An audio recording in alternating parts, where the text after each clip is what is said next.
श्रीमाधवांग्रि जलजद्वय नित्य सेवा प्रेमा विलासय परांकुच पादभक्तं कामादिदोष अरमात्म पदाश्रितानां रामानुजं यतिपतिं प्रणमामि मूर्धना. சுவாமி ராமானுஜர் அவர் அனுகிரகித்த சித்தாந்தம்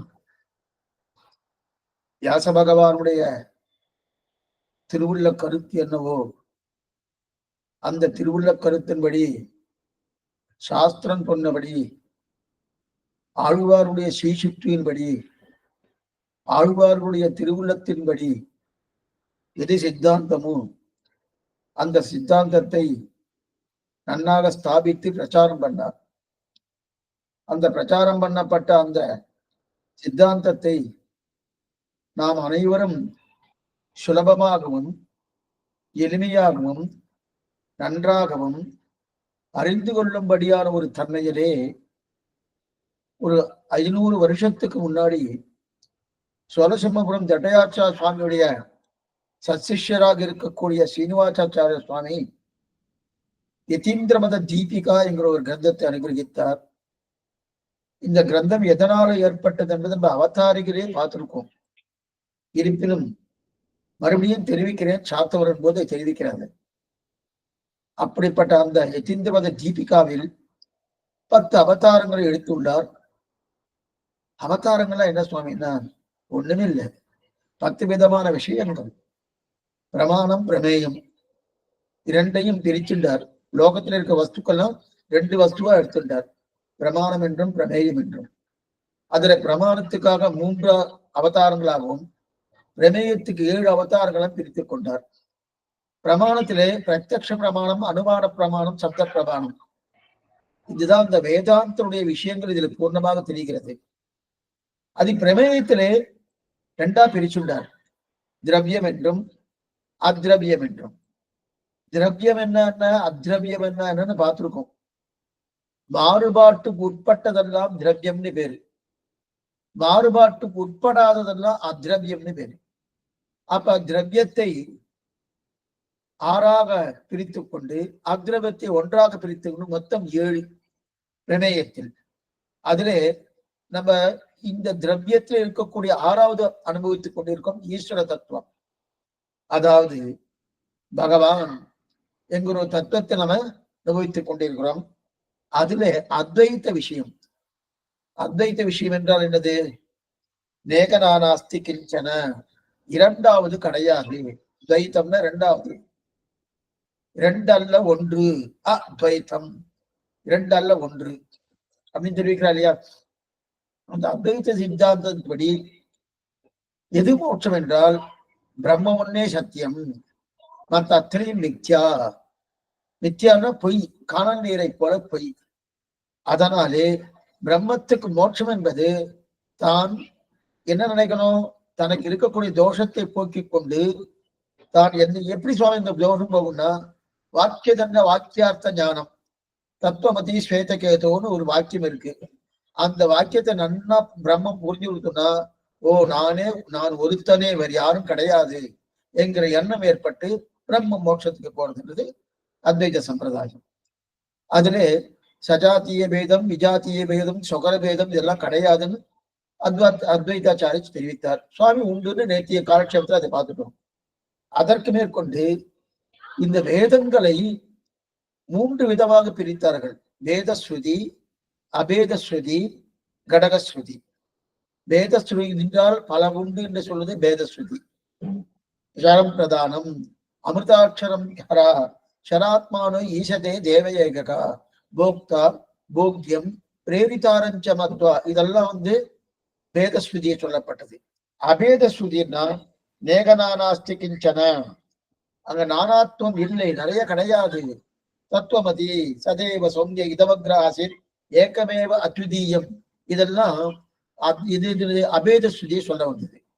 இந்த அபேத ஸ்ருதி என்ன, வேத ஸ்ருதி என்ன, இது ரெண்டையும் சரி பண்ணக்கூடிய ஒரு நிலை கடகஸ்ருதின்னு பேரு. அந்த கடகஸ்ருதி அபேத ஸ்ருதியும் உண்டு, அபேத ஸ்ருதியும் உண்டு, அப்புறம் பலவும் உண்டு, அதே மாதிரி தனித்து இருப்பதும் உண்டு. நேற்று காலக்ஷேபத்துல பார்த்தோம். பல உண்டு தனித்து உண்டு எப்படி தெரிஞ்சது? அப்படியே இருக்கேன், அடியோட கண்ணு வேறு, காது வேறு, மூக்கு வேறு, நாக்கு வேறு, கைகள் வேறு, கால்கள் வேறு. ஆனால் அடியேன்னு தனியா எடுத்துட்டா இந்த பெயரை சொன்னா அதோடு சொல்லி சேர்ந்து வரப்பறேன். அப்ப அது விட்டு பிரியாத தன்மையோடு இருக்கு. என்னைக்கோ ஒரு நாள் பிரிய போறது அது வேற விஷயம். விட்டு பிரியாத இதுதான் அமிர்த சித்த விசேஷம்னு பேரு. விட்டு பிரியாத தன்மையா இருக்கு. ஆனா அதுக்காக ரெண்டுமே ஒண்ணான்னா கிடையாது. அதே போல பகவானை விட்டு பிரியாம இருக்கிறது சேத்தனமும் அச்சேதனமும். சேத்தனம் என்ன அச்சேதனம் ரெண்டுமே விட்டு பிரியாது, என்னைக்கும் பிரியாது. அந்த பகவானுடைய இயற்கையான தன்மையை என்னன்னா அதோடு சேர்ந்துதான் இருப்பார். அப்ப இது ரெண்டுமே சரீரமா இருக்கு, சரீரமா இருக்கார். பகவான் ஆத்மாவா இருக்கார். அந்த ஆத்மாவுக்கு சரீரம் எதுன்னா சைத்தன்யம் இருக்கக்கூடிய ஜீவாத்மாவும் சைத்தன்யம் அற்றதாக இருக்கக்கூடிய பிரகிருதியும் இதெல்லாம் உண்டு. அதனால இது எப்படி தெரியுது சுவாமி? இதுதான் தெரிவிக்கிறார். அந்தர்யாமி பிராமணியம் தெரிவிக்கிறது. என்ன அந்தர்யாமி பிராமணியம் என்ன தெரிகிறது? அந்தர்யாமினா ஆச்சரியா தெரிகிறது. எஸ் ஆத்மா சரீரம் எம் ஆத்மான வேத, எஸ் பிருத்திவி சரீரம் எம் பிருத்திவீன வேத. அதெல்லாம் நேற்றுக்கு பூர்த்தியா பார்த்தோம். அதுல இருந்து என்ன தெரியுது? ஒண்ணுமில்லை சுவாமி, இதே தான். எது? வேத ஸ்ருதி தான் பிரதானம். அப்பனா வேதமே சித்தாந்தம் அப்படின்னு தேவப்பெருமாள் தெரிவிக்கார். அதே நேற்றை குடிச்சிட்டார். அதற்கு மேற்கொண்டு தத்துவமசி வாக்கியம் இருக்கே சுவாமி, அந்த வாக்கியம் இருக்கு இல்லையா, இந்த வாக்கிய ஜன்ன வாக்கியார்த்த ஞானம் சொன்னா இல்லையா? ஏன்னா அத்வைத சம்பிரதாய பிரகாரம் பிரம்மத்துக்கு ஞானம் உண்டுன்னு கிடையாது. பிரம்மமே ஞானம், பிரம்மமே ஞானம். பிரம்மத்துக்கு ஞானம் உண்டுன்னா பிரம்மம் வேறு ஞானம் வேறு ரெண்டாவது தத்துவம் வந்துடும். அவளது ஒரே தத்துவம் தான். அதனால பிரம்மமே ஞானம் தான் ஒத்துட்டு இருக்கா. அப்பனா அறிவாக இருப்பார், அறிவாளியாக இருக்க மாட்டார். அதான் ரொம்ப முக்கியம். அப்ப அப்பனா இப்பதான் தெரியுது சுவாமினே, பிரம்மம் மாயையால் மூடப்பட்டிருக்கு. மூடப்பட்டிருக்கிறதுனால சம்சரிக்கிறது, பிரமிக்கிறது. பிரமிக்கிறபடியால இதெல்லாம் உண்மை உண்மை நடிச்சுட்டு இருக்கிறது.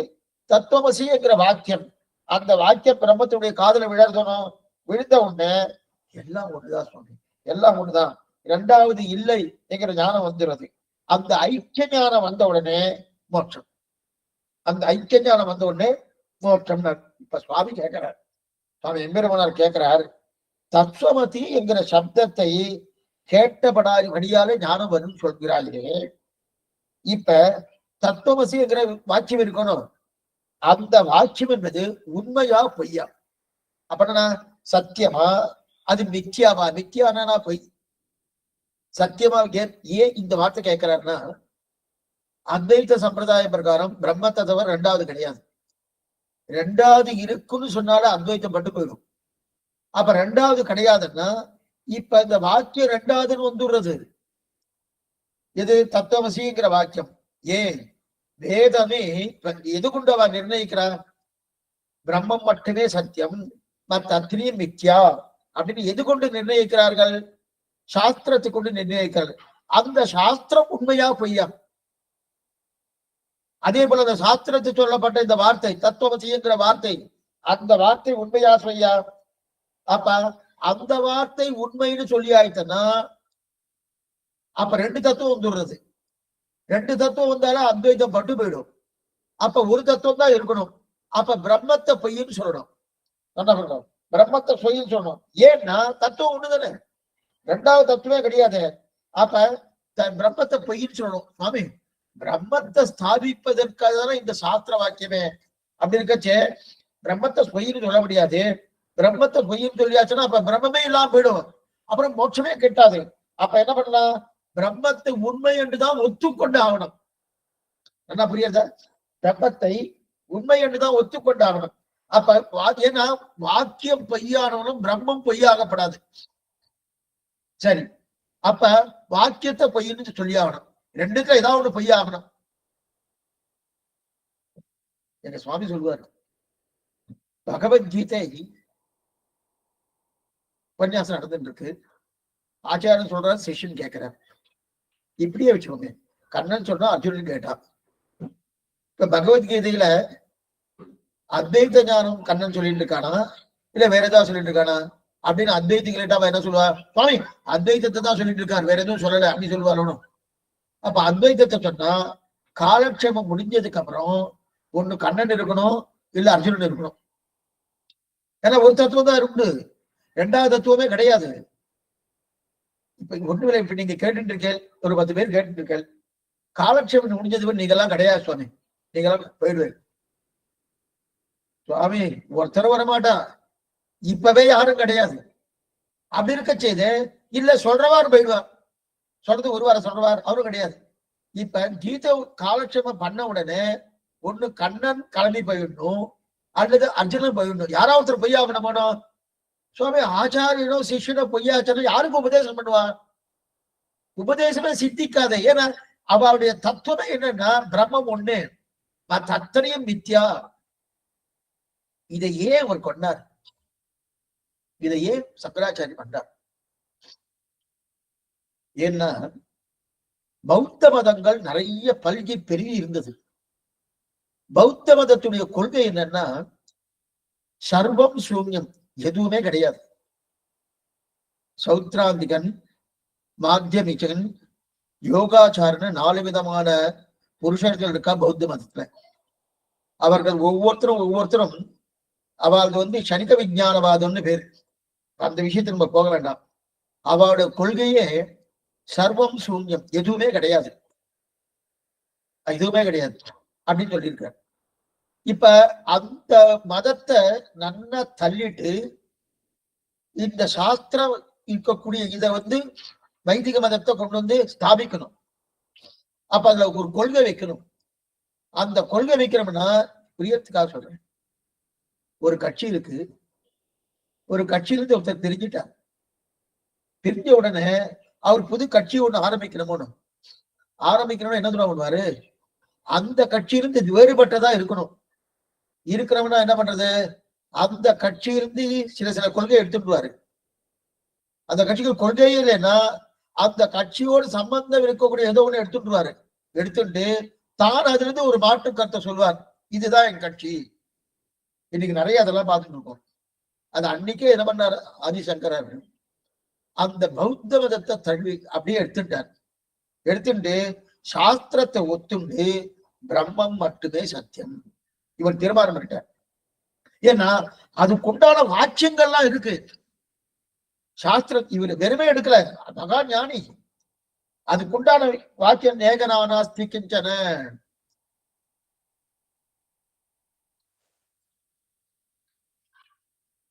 அந்த வாக்கியங்கள்லாம் இருக்கிறபடியானே அப்படியே எடுத்துட்டாரு. அப்படியே எடுத்துட்டாரு. எடுத்துட்டபடியால என்ன ஆகுது? இப்ப அதை ஸ்தாபித்தாகணும். ஸ்தாபிக்கிறவன என்ன பண்ற சுவாமி? அப்ப அது மட்டும்தான் உண்மை, மற்றதுனா பொய் சொல்லியாகணும். அது மட்டும்தான் உண்மை, அது மட்டும்தான் உண்மை, மற்றதெல்லாம் பொய்ன்னு சொல்லி ஆகணும்னா அப்ப நிறைய இடர்பாடுகள்லாம் வருது. அதனால என்ன பண்ணலாம்? இடர்பாடு வரும்போது பிரம்மத்துக்கு ஒரு மாயை வந்துட்டுன்னு சேர்த்தார். அதனால இப்ப என்ன ஆயிடுச்சுன்னா பிரம்மத்துக்கு அவித்யா,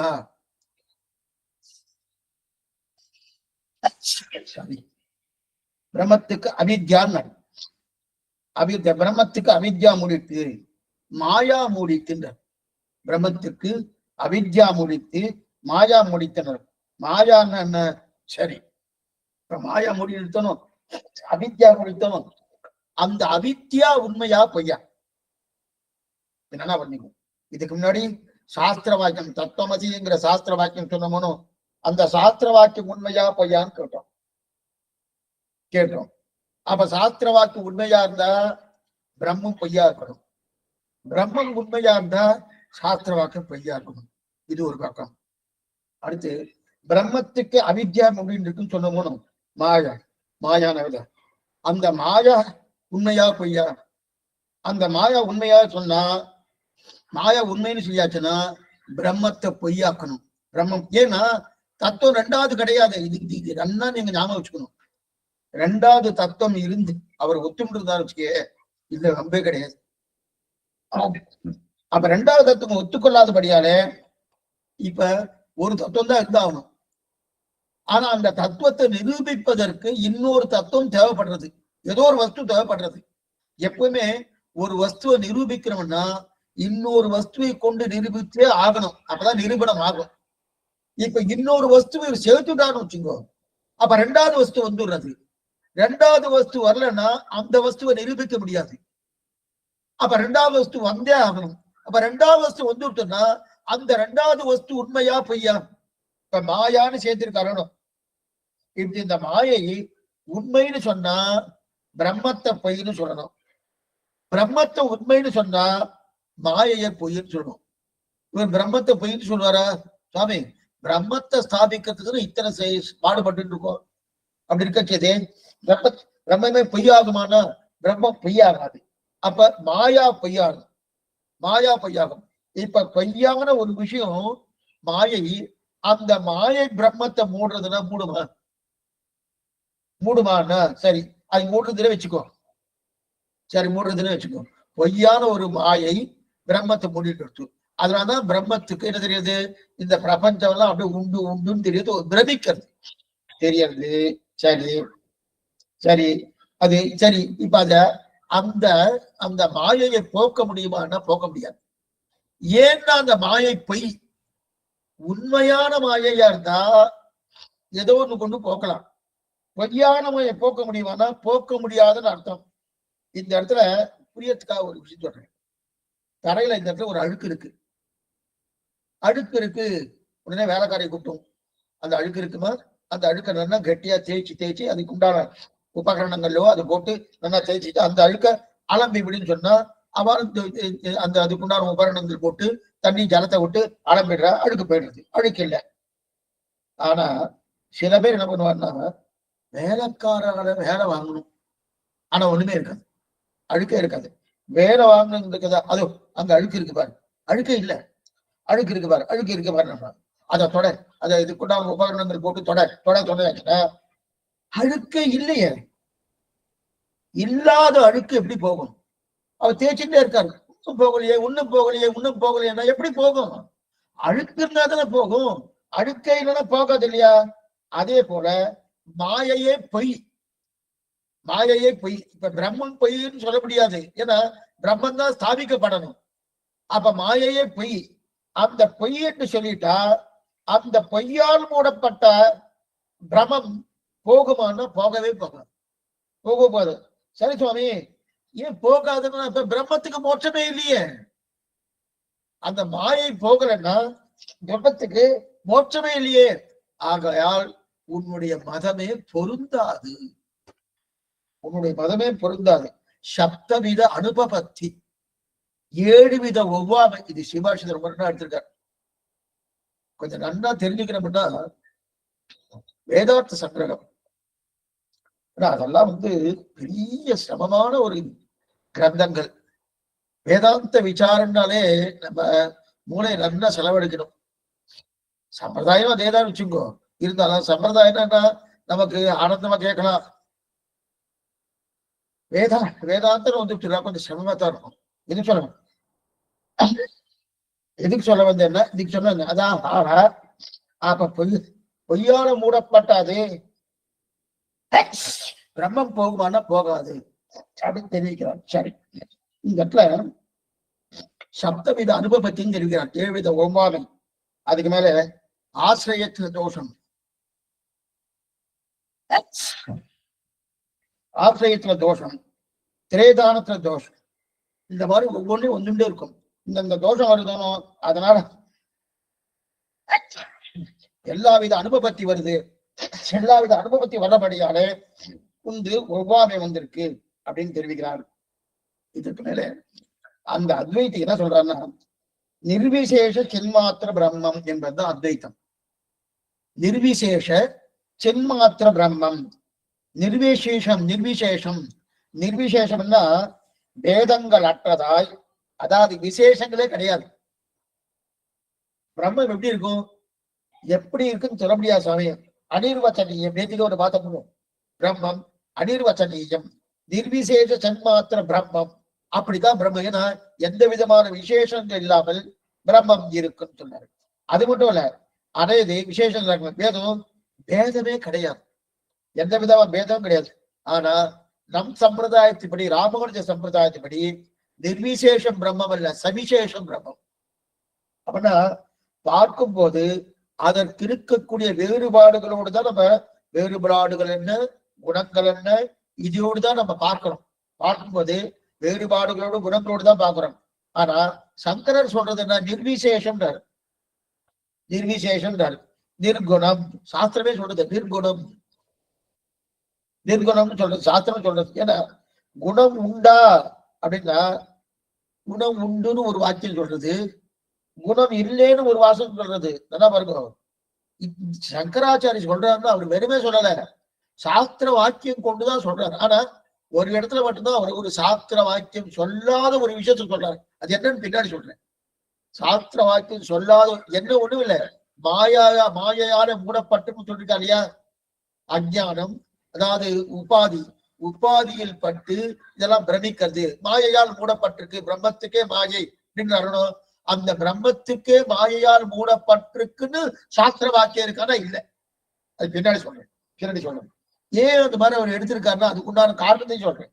இப்ப நம்முடைய சம்பிரதாயப்படி சவிசேஷம் பிரம்மம் அப்படின்னா வேறுபாடுகளோடு இருக்கு, குணங்களோடு இருக்கு அப்படின்னு தெரிவிக்கிறாரு. அப்புறம் அப்படிதான் நம்ம பார்க்கணும். எல்லா குணங்களும் சமஸ்த கல்யாண குணாத்மகன் அகிலேய பிரத்யேகன் சமஸ்த கல்யாண குணாத்மகன் தெரியும், அப்படிதான். ஆனா சங்கராச்சாரிய சொல்றது நிர்விசேஷம், நிர்விசேஷம் சொல்றாரு. நிர்விசேஷம் நம்முடைய சத்தியம் ஞானம் அனந்தம் பிரம்ம, சத்தியமா இருக்காரு, ஞானமா இருக்காரு, அனந்தமா இருக்காரு. அப்படின்னா என்னன்னா, இது எப்படின்னா, ஏன் சாஸ்திர வாக்கியமே நிர்குணம், நிரஞ்சம், நிஷ்கிரியம், ஒண்ணும் கிடையாதுன்னு சொல்றது, ஒண்ணும் கிடையாது சொல்லுது. ஏன்னா பிரம்மத்துக்கு வேலையே இல்லை, குணமே இல்லை, எதுவுமே இல்லை. வேதாந்த வாக்கியம் இருக்கு, இல்லாதவர் சொல்லல, வேதாந்த வாக்கியம் இருக்கு. இப்ப இதுக்கெல்லாம் எப்படி அர்த்தம் சொல்ல, எதுக்கு எப்படி சுவாமி, என்ன சொல்லி, நிர்குணம் சொல்லியிருக்கு, நிரஞ்சனம் சொல்லியிருக்கு, நிஷ்கிரியம் சொல்லியிருக்கு. இதுக்கெல்லாம் எப்படி அர்த்தம் சொல்லணும்னா, அதாவது வரிசையா ஒருத்தருக்கு குணங்கள் நன்னா சொல்லிட்டு வச்சுக்க, இந்த குணங்களோடு கூடி இருக்கு. என்னென்ன குணங்கள், பரமஞானி, பரமசுலி, சுசீலன், சுலபன் அப்படின்னு குணங்களை ஒவ்வொன்றும் அடிக்கிட்டே வந்துட்டு இருக்கு, குணங்களை சொல்லிட்டே வந்துட்டு இருக்காச்சு.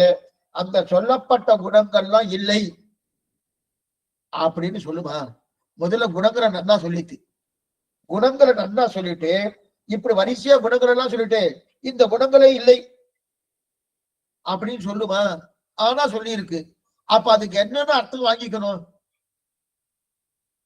ஒருத்தர் இந்த மாதிரி வீரத்தோடு கூடியவர், அழகானவர், நிறைய பணக்காரர், நிறைய கொடைவல்லல், எல்லாத்தையும் சொல்லிட்டு அதெல்லாம் இருக்கிற மாதிரி அதெல்லாம் இருக்குமா சுவாமி அவர்கிட்ட அப்படின்னு கேட்டா, அப்ப இதை சொல்லியே இருக்க வேண்டாமே, இதை ஏன் சொல்லணும்? அப்பதான் என்ன இருக்கும், அதை தவிர தீய குணங்கள் இல்லைன்னு அர்த்தம், அதை தவிர தீய குணங்கள் இல்லைன்னு அர்த்தம். அப்படின்னா இதெல்லாம் ஏன் சுவாமி இந்த குணங்கள்லாம் சொல்லிட்டு அதுக்கப்புறம் அந்த குணங்கள் இல்லைன்னு சொல்லும் போது என்ன, அபகுணங்கள் இல்லை. கொஞ்சம் நல்லா புரிஞ்சுக்கணும். அபகுணங்கள்னா தீய குணங்கள் இல்லையே, சொன்னதையே இல்லைன்னு சொல்றதுக்கு சாஸ்திரம் என்ன முட்டாளான்னு, சொன்னதே இல்லைன்னு சொல்றதுக்கு அந்த மாதிரி சொல்லாது. அப்ப சொல்லித்தனா என்ன ஆகும், அப்பதான் என்ன அர்த்தத்துக்கு, இதை தவிர வேறு ஏதோ ஒன்று இல்லைன்னு அர்த்தம். எது இல்லை, குணம், குணம்னு சொல்லியாச்சுனால, குணம்னு சொன்னாலே அபகுணம்னு வைத்துக்கலாம், நல்ல குணமும் வச்சுக்கலாம். குணம்னு சொல்லியாச்சு வச்சுக்க, அந்த குணங்கள் அபகுணங்கள் தீய குணங்களும் வச்சுக்கலாம், நல்ல குணங்களும் வச்சுக்கலாம். ஆனால் அவருக்கு குணம் இல்லைன்னு சொல்லியாச்சுன்னா துர்குணங்கள் இல்லைன்னு அர்த்தம். ஏன்னா ஒரு சாஸ்திரம் குணம் எல்லாம் உண்டுன்னு சொல்லியிருக்கு, இன்னொரு சாஸ்திரம் குணம் இல்லைன்னு சொல்றது. அப்ப அதுக்கு என்ன அர்த்தம், துர்குணங்கள் இல்லைன்னு அர்த்தம். அவருக்கு அப்படின்னா அவருக்கு குணமே இல்லைன்னு அர்த்தம் இல்லை. எதுக்கு சொல்ல வந்தா, குணத்தை சொல்லாம குணமே இல்லைன்னு சொல்லியிருந்தானா அப்ப நம்ம ஒத்துடலாம். குணத்தை பூர்த்தியா சாஸ்திர வாக்கியம் பூர்த்தியா சொல்லிட்டு குணம் இல்லை அப்படின்னா, எப்படிப்பட்ட குணம் இல்லை, ரஜோ குணமோ தமோ குணமோ என்கிற துர்குணம் கிடையாது, ரஜோ குணமோ தமோ குணமோ என்கிற துர்குணம் கிடையாது. முக்குணத்துக்கு வசப்பட மாட்டார். என்று சொல்வதற்கு தான் குணத்துக்கு முக்குணத்துக்கு வசப்பட மாட்டார்னு சொல்றதுக்கு தான் இந்த சப்தமே அவர் வச்சிருக்காரு, எழுதிய சாஸ்திரம் வச்சிருக்கு. அதுதான் துர்குணம் குணம் இல்லைன்னு சொல்லியிருக்க தவிர, ஆனால் முன்னாடி குணத்தை சொல்லிட்டேன். இப்ப குணம் இல்லைன்னு சொன்னா என்ன அர்த்தம் எடுத்துக்கணும்? முன்னாடி குணத்தை சொல்லிட்டு இப்ப குணம் இல்லைன்னு சொன்னா, சுவாமி அந்த குணங்கள் உண்டு, வேறு குணங்கள் இல்லை. வேறு எந்த குணங்கள் இல்லை? துர்குணங்கள் இல்லை. வேறு எந்த குணங்கள் இல்லை? ஏற்கனவே சொன்ன குணத்தை தவிர அதற்கு எதிர்மறையா இருக்கக்கூடிய தோஷங்களோடு கூடிய குணங்கள் இல்லை. அதுதான் அதுக்கு அர்த்தம். அர்த்தம் அப்ப ஆனால் குணம் என்றுதான் சப்தம் இருக்கு. நல்லா பாருங்க, குணங்கள் இப்ப துர்குணங்கள் இல்லைன்னு அங்க சப்தம் கிடையாது. அப்படின்னு கேட்டுக்கணும். முதல்ல குணங்கள்லாம் சொல்லிட்டு எல்லாம் பூர்ணமா சொல்லிட்டு சொல்லி முடிச்சதுக்கு அப்புறம் இன்னொரு சாஸ்திரத்தை சொன்னா குணமே இல்லைன்னு. ஆனா துர்குணம் இல்லைன்னு அங்க சொல்லல, குணமே இல்லைன்னு. அப்ப குணமே இல்லைன்னா அப்ப குணமே இருக்குன்னு சொல்ற ஒரு சாஸ்திர வாக்கியத்துக்கும் குணமில்லைன்னு சொல்ற சாஸ்திர வாக்கியத்துக்கும் விரோதம் வருது. சாஸ்திரமே ஒண்ணுக்கு விரோதமா பேசுமா? பேசாது. அப்ப இங்க ஏதோ ஒண்ணு இருக்கு, அங்க குணம் இருக்குன்னு சொல்லிட்டு இங்க குணம் இல்லைன்னு சொல்லும் போது புரியத்துக்காக நான் சொல்றேன். நாட்டம்னு சொன்னேன். நாட்டம்னா உடனே மூக்கு முடிச்சுக்கிறோம். நாட்டம் நாட்டம்னா உடனே மூக்கு பிடிக்கணும்னு அவசியம் இல்லை. துர்நாற்றம்னு சொன்னதான் மூக்கு பிடிக்கணும். ஆனா நம்ம என்ன நாட்டம்னு சொன்னா உடனே மூக்கு பிடிச்சுக்கிறோம். நறுநாற்றம் நாற்றத்துழாய் முடி நாராயணன் திருப்பாயில சொன்னோம். அப்ப நாற்றம்னாலே நறுநாற்றம் துர்நாற்றம் ரெண்டு இருக்கணும். அப்ப நறுநாற்றம் சொன்னாதான் உண்மையான நல்ல மனம். துர்நாற்றம் சொன்னாதான் தீய கந்தம். தீய கந்தம் உள்ளதென்றே சேர்ந்திருப்பதுக்கு தீய கந்தமேறும் திரவது போல் மனவாளம் அவர்கள் தெரிவிக்கிறார் உபதேசத்தில் பாருங்க. அப்படி இருக்க செய்து அப்ப தீய கந்தம் தெரியுதுன்னா, கந்தம்னு சொன்னால வாசனை, வாசனை என்னன்னா மனம். அது நல்ல கந்தமாவும் இருக்கலாம், தீய கந்தமாவும் இருக்கலாம். நல்லா புரியுறதா? நல்ல கந்தமாவும் இருக்கலாம், தீய கந்தமாவும் இருக்கலாம். அப்ப நம்ம என்ன குணம்னு சொன்னா அது நல்ல குணமும் இருக்கலாம், தீய குணமும் இருக்கலாம். பொதுவா குணம்னு சொல்லியிருக்கு. ஆனா முதல்ல என்ன பண்ணிருக்கு? நல்ல குணங்களை என்னென்ன உண்டு அதெல்லாம் சொல்லியிருக்கு. இங்க குணம் இல்லைன்னு சொல்லிட்டு அப்ப தீய குணம் இல்லைன்னு எடுத்துக்கணுமே தவிர அங்க அந்த சொல்லப்பட்ட குணங்களே இல்லைன்னு எடுத்துக்கலாம், எடுத்துக்கப்படாது. அந்த மாதிரி ஆக அப்ப தீய கந்தம் இருக்கு இல்லையா, தீய பண்புகளாக இருக்கலாம், தீய குணமாக இருக்கலாம், அதான் குணம். ஆனா குணமில்லை, நல்ல குணங்கள் உண்டு, தீய குணங்கள் ஒன்றுமில்லைன்னு அதுதான் பொருளே தவிர மற்றது கிடையாது. இதை பற்றிதான் நடாதூர் அம்மாள், வேதவந்த அசியுடையது நடாதூர் அம்மாள் கூறத்தாழ்வார், இவர் ரெண்டு பேரும் என்ன தெரிவிக்கிறாருன்னா, பகவானே உன்னை பத்தி வேதாந்தம் எல்லாம் என்ன சொல்றது? நிர்குணம்னு சொல்றது, நிரஞ்சனம்னு சொல்றது, நிஷ்கிரியம்னு சொல்றது. இதெல்லாம் எதுக்காக தெரியுமா? நீ குணத்திரயத்துக்கு நீ வசப்பட மாட்டாய். சத்வகுணமோ ரஜோகுணமோ தன்மகுணமோ அந்த குணத்திரயத்துக்கு வசப்பட்டவன் அல்லான். சத்வம் ரச குணத்தோடு உழல்பவன் அல்லான். நீ இந்த குணங்களை எல்லாம் தாண்டினவனாய் நல்ல குணங்களோடு கூடியவன், நல்ல குணங்களோடு கூடி. அதனாலதான் உனக்கு என்ன நிர்குணம் அப்படின்னு சொல்லியிருக்க தவிர குணமே இல்லைன்னு அர்த்தம் கிடையாது. இது நல்லா புரிஞ்சுக்கணும். ஏன்னா சில பேர் இதுக்கு தவறான கருத்துக்கள் எடுக்கிறார். தவறான கருத்துக்கள் இருக்கு. ஒருத்தர் எல்லாத்தையும் சொல்லிட்டேன் சுவாமி அதெல்லாம் அவருக்கு இல்லை அப்படி சொல்லவே வேண்டாமே, சொல்லவே வேண்டாமே. இருக்குன்னு சொல்லிட்டு அதுக்கப்புறம் இல்லைன்னு சொல்றேன் சுவாமி, அதுக்கு எதுக்கு சுவாமி சொல்லணும்? இருக்குன்னு சொல்லி இவருக்கு எதுவுமே இல்லை, இவர் இந்திரனை போல சந்திரனை போல இதை போல எல்லாம் சொல்லிட்டு அதெல்லாம் இல்லைன்னு பைத்தியம் தான் சொல்லும். சாஸ்திரம் பைத்தியம் இல்லை. அது என்ன பண்ணிட்டு முதல்ல குணங்கள் உண்டுன்னு சொல்லிட்டு அதுக்கப்புறம் குணங்கள் உண்டு சொல்லி என்னென்ன குணங்களோ எல்லா குணங்களும் வரிசையா அடிக்குது. அடிக்க சொல்லிட்டு சொல்லி முடிச்சதுக்கு அப்புறம் இன்னொரு வாக்கியம் குணங்கள் இல்லைன்றது. என்ன? தீய குணங்கள் இல்லை. அகிலேய பிரத்யேக கல்யாண தானத்துவம். தீய குணங்கள் உண்டு இல்லைன்னு சொல்லிச்சது தவிர நல்ல குணங்கள் உண்டு உண்டுன்னு சொல்லிச்சு. அதுதான் தெரியுது. ஆக அதுதான் சாஸ்திரம் சொல்லு. மேலும் சுவாமி சொல்றார், எதுக்கு சொல்ல வந்தேன்னா இந்த தீய இந்த குணம் இல்லைன்னு சொன்னதை அப்படியே எடுத்துக்கிறார். அப்ப குணம் உண்டுன்னு ஒரு வாக்கியம் சொல்லியிருக்கணும், அதை எடுக்கணும் போனோம், எடுக்கவே இல்லை. அந்த இப்ப நாம என்ன பண்ணிருக்கோம்? சுவாமி என்ன பண்ணிருக்கார்? குணம் உண்டுன்னு சொன்னதே எடுத்திருக்கார், குணம் இல்லைன்னு சொன்னதே எடுத்துட்டு இருக்கார். ரெண்டு வாக்கியத்தை எடுத்துட்டு இருக்கார். எந்த வாக்கியத்தை சுவாமி விடவே இல்லை. ஆனா அத்வைதாச்சார் என்ன பண்ணிருக்காருன்னா குணம் உண்டுன்னு சொன்ன வாக்கியத்தை விட்டுட்டார், குணம் இல்லைன்னு சொன்ன வாக்கியத்தை பத்தி எடுத்துட்டார். குணம் இல்லைன்னு சொல்லியிருக்கவர் குணம். அப்ப குணம் உண்டுன்னு சொல்லியிருக்கேன்னா அந்த வாக்கியம் எல்லாம் தேவையில்லை. சாஸ்திரத்துல ஒரு துணுக்கு வாக்கியம் வந்தா கூட தேவையில்லைன்னு சொல்லப்படாது. எல்லா வாக்கியத்துக்கும் நயனம் பண்ணணும். எதுவுமே விரோதம் கிடையாது, விரோதமே கிடையாது. விரோதி பரிகாரம் 100 இருக்கு, நிறைய இருக்கு. அதெல்லாம் பண்றாரு இல்லையா, இதுக்கு சொல்ல வந்த. அதனால நிர்குணம் நிரஞ்சனம் நிஷ்கிரியம் சொல்லப்பட்டதெல்லாம் தீய குணங்கள் இல்லை, நல்ல குணங்கள் பூர்ணமாக இருக்கு அப்படின்னு தெரிவிக்கிறார். இதுக்கு மேல ஆச்சரியமா என்ன தெரிவிக்கிறாங்க. சரி சுவாமி, ஜெகத்காரண வஸ்து பகவான் தான் ஜெகத்காரணர். அது சந்தேகம். ஏகோகவை நாராயணாசி நம் பிரம்மா வேஷானகா நேவேத்யாவா பிருத்திவின்னு பகவான் ஜெகாத்தியான வஸ்து தெரியுது சொல்கிறபடியாலே இதுல என்ன தெரியுது? மேலும் பேத ஸ்ருதி என்ன அபேத ஸ்ருதி ரெண்டுக்கும் விரோதம் இருக்கேனால் கடகஸ்ருதியால சரீராத்ம பாவம் நேற்றுக்கு பிரதானமா பார்த்தோம். சரீராத்ம பாவம் தான் ரொம்ப முக்கியம் நம்ம சம்பிரதாயத்துல. அது இங்க அந்தர்யாமை பிராமியத்துல எடுத்துட்டா சொல்ல போனோம், சாஸ்திரத்துல ஒரு பகுதி. அந்த சரீராத்ம பாவத்தை வைத்துக் கொண்டுதான் இந்த முரண்பாடு எல்லாத்தையும் விளக்கிறார் சுவாமி. எந்த முரண்பாடும் சாஸ்திரத்துல கிடையாது. சரீராத்ம பாவத்துக்கு நேரும் குணத்தை சொல்லும் ஸ்ருதிகள் எல்லாம் துர்குணங்கள் இல்லைன்னு சொல்ல வந்ததே தவிர குணங்களே இல்லைன்னு சொல்ல வரல. துர்குணங்கள் உள்ள இல்லை, தீய குணங்கள் இல்லைன்னு சொல்ல வந்ததே தவிர. மேலும் அவ சொல்றது என்னது? ஞான மாத்திரம் தான் ஆத்மா. ஞான மாத்திரம், மற்றவையெல்லாம் என்னது? கற்பனைன்றார். மற்றதெல்லாம் கற்பனை. ஞான மாத்திரம் ஆத்மா இல்லையா? அதாவது மாயை அப்படின்றா இல்லையா? மாயைன்னு ஒண்ணு இருக்கு, அந்த மாயை தான் பிரம்மத்தை மூடுறது அப்படின்னு சொன்னாரு. இதுதான் அடிய முன்னாடி சொன்னேன். இந்த மாயை தான் பிரம்மத்தை மூடுறதுன்னு வேத வாக்கியம் இருக்கணும் போடும். வேத வாக்கியம் இருக்கணும். வேத வாக்கியம் இல்லாதபடியால் ஏதோ ஒரு வேத வாக்கியம் இவர் சொன்னத இந்த மாயையை பிரம்மத்தை மூடுகிறது அப்படின்னு சொல்லணும் இல்லையா? ஏதோ ஒரு வேத வாக்கியமா இருக்கணும். பிரம்மத்தை மாயை மூடுகிறது, அவித்யா மூடுகிறது, தோஷம் அவன் தட்டுகிறது அப்படின்னு ஏதாவது இருக்கணும். அந்த மாதிரி எங்கேயாவது வாக்கியம் இருக்கான்னா எந்த இடத்துலையும் வேதம் சொல்லவே இல்லை. ஆனால் அத்தனையும் சரீரமாக இருக்கும் 100 வாக்கியம் இருக்கு.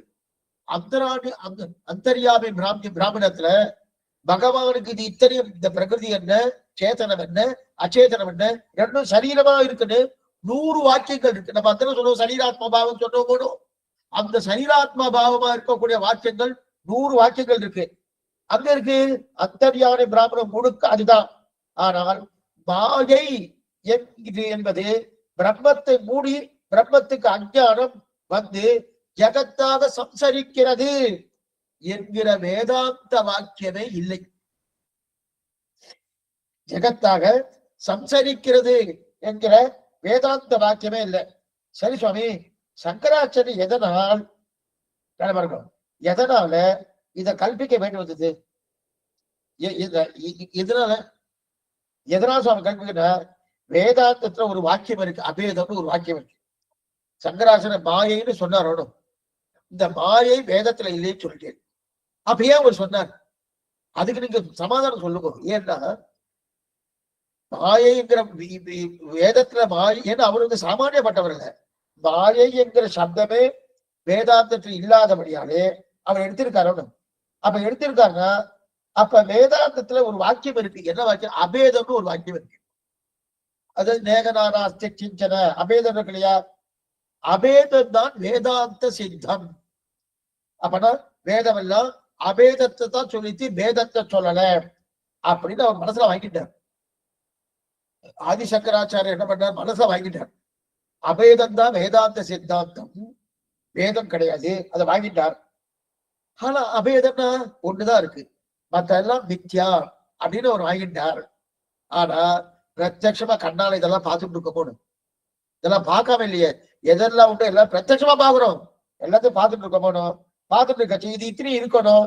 அப்ப இது இத்தனை இருக்கிறதுக்கு காரணம் சொல்லணுமே. காரணம் சொல்லாம இருக்க முடியாத, காரணம் சொல்ல போனோம். இந்த காரணம் சொல்ல வேண்டிய நிர்பந்தம் அவருக்கு வந்து கொடுத்து. நம்ம யாரோ ஒருத்தர் கேட்ட, சுவாமி அவெல்லாம் கிடையாது, இவெல்லாம் கிடையாது, அவெல்லாம் கிடையாது, பிரத்யட்சமே இருக்கா? உடனே பக்கத்துல இருக்க என்ன கேட்பாரு? சுவாமி அவெல்லாம் இருந்துட்டு இருக்காரு சுவாமி, நீங்க என்னவா நீ எல்லாமே இல்லைன்னு சொல்லலாம், அது காரணம் சொல்லுங்க சொல்லுவாரு. அதே போல வேதத்துல என்ன எடுத்துட்டா அபேதம் சொல்லித்து. நேகநானாஸ்தி கிஞ்சன சதௌவ சௌக்கிய இதமகிராசி ஏகமே அத்விதீயம் அகம் பிரம்மாஸ்மி. இதெல்லாம் வேத வாக்கியங்கள். இந்த வாக்கியத்தை எடுத்துட்டு அந்த வாக்கியத்தை எடுத்து நிர்ணயம் பண்றாரு. வேதத்துல சொல்லப்பட்டது ஒன்றுதான், பிரம்மம் ஒன்றுதான், மற்றவை கிடையாதுன்னு அவரை நிர்ணயம் பண்ணிட்டார். நிர்ணயம் பண்ணி முடிச்சது மற்ற வேத வாக்கியம் இருக்கு, அந்த வாக்கியத்தை எடுக்கவே இல்லை. ஒரு புஸ்தகம் இருக்குன்னா ஒரு சுவாமி என்ன பண்ணார், புஸ்தகத்துல இருக்கிறது நான் சொல்றேன்னு ஒரு சுவாமி சொன்னார், நான் சொன்னதை புஸ்தகத்துல காமிக்கிறேன்னு ஒரு சுவாமி சொன்னார். இந்த ரெண்டுத்துல எது சரி? நல்லா பார்த்துக்கோ. புஸ்தகத்துல இருக்கிறத நான் சொல்றேன்னு ஒரு சுவாமி சொன்னார், நான் சொன்னதை புஸ்தகத்துல காமிக்கிறேன்னு சொன்னார். ரெண்டுத்துல எது சொன்னா? முதல் சுவாமி சொன்னது சரி. புஸ்தகத்துல இருக்கிறத நான் சொல்றேன்னு சொன்னா அப்ப என்ன இருக்கும்? அவர் எதையுமே விடுவிட மாட்டார். புஸ்தகம் என்ன சொல்லித்தோ அதை அப்படியே சொல்லுவார். ஆனா புஸ்தகத்துல இல்லாதது புஸ்தகத்தை நான் சொன்னதை புஸ்தகத்துல காட்டி கொடுக்கிறேன் அப்படின்னு சொல்லி அவர் சொன்னார்னா இடிக்கிறார்னு அர்த்தம். இவர் சொல்லிட்டார், அதுக்கு தகுந்தா போல இவருடைய வார்த்தைக்கு தகுந்தா போல புஸ்தகத்தை என்ன பண்றாரு, நயனம் பண்றார். அது தவறு. சுவாமியுடைய நிலையே அது. எம்பெருமான நிலை என்னன்னா சாஸ்திரம் என்ன சொல்லித்தோ அதுதான். நான் இத சொல்லிட்டேன், அதுக்கு தகுந்தா போல சாஸ்திரம்னு கிடையாது. அதனாலதான் வேதமார்க்க பிரதிஷ்டாபனாச்சாரியார் என்கிற பேரை இதனால்தான் கொடுத்திருக்கா. வேதம் என்ன மார்க்கத்தை சொல்லித்தோ அந்த மார்க்கத்தான் சுவாமியுடைய திருவுள்ளமே. ஆனா அங்க என்ன எடுத்துன்னா வேத ஸ்ருதி தெரிஞ்சுடுத்து, அபேத ஸ்ருதி தெரிஞ்சுடுத்து, அபேதத்தான் சித்தாந்தம் நிர்ணயம் பண்ணியாச்சு. அதற்கு தகுந்தா போல வேதத்தை நயனம் பண்ணணும். அப்ப நயனம் பண்ணணும்னா அப்ப வேதத்தில் சொல்லப்பட்ட வேத ஸ்ருதி எல்லாம் என்ன பண்றது, விட்டுடலாம், தேவையில்லை.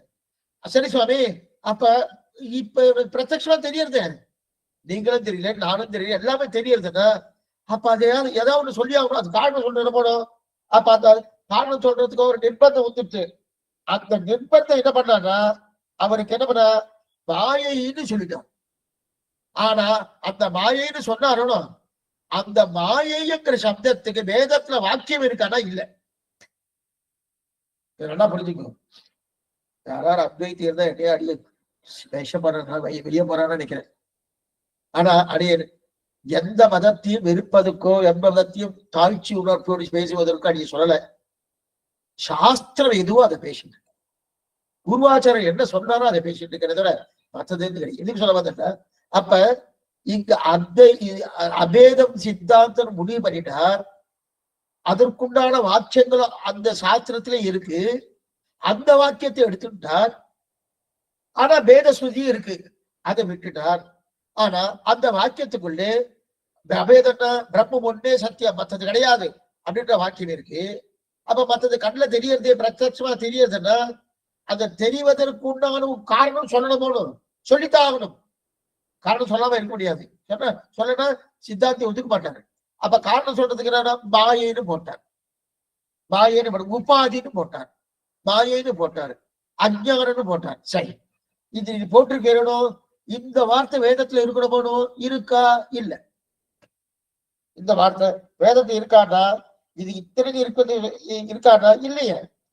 ஆனால் ஒன்று சொல்ல வாக்கியம் மட்டும் இருக்கு, பிரம்மம் ஒன்றே சத்தியம், அந்த வாக்கியம் இருக்கு. ஆனா பிரம்மத்தை மாயா மூடுகிறது, அஞ்ஞானம் மூடுகிறது, அவித்யா மூடுகிறது. இந்த வாக்கியம் வேதத்துல இருக்கான்னா இல்லை. ஆனா பிரத்யக்ஷம் தெரியறதோ, தெரியறபடியால இதை சமன்வயப்படுத்தணும். யோசிக்கிறாரு. யோசிச்சவன என்ன கிடையாது, மாயையால மூடப்பட்டு பலவாக பிரமிக்கிறது அப்படின்னு ஒரு வார்த்தையை போட்டார். மாயையால மூடப்பட்டு பலபால பிரகிக்கிறது அப்படின்னு.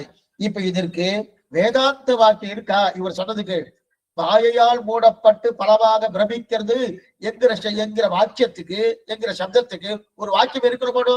இந்த மாதிரி பிரம்மத்துக்கு மாயால் மூடப்பட்டு ஏதோ வேத வாக்கியம் இருக்கணுமோ? அந்த மாதிரி வேத வாக்கியமே இல்லை, வேத வாக்கியம் இல்லை. இத சொன்ன உடனே பக்கத்துல ஒரு அத்வைத்தி இருந்தார்.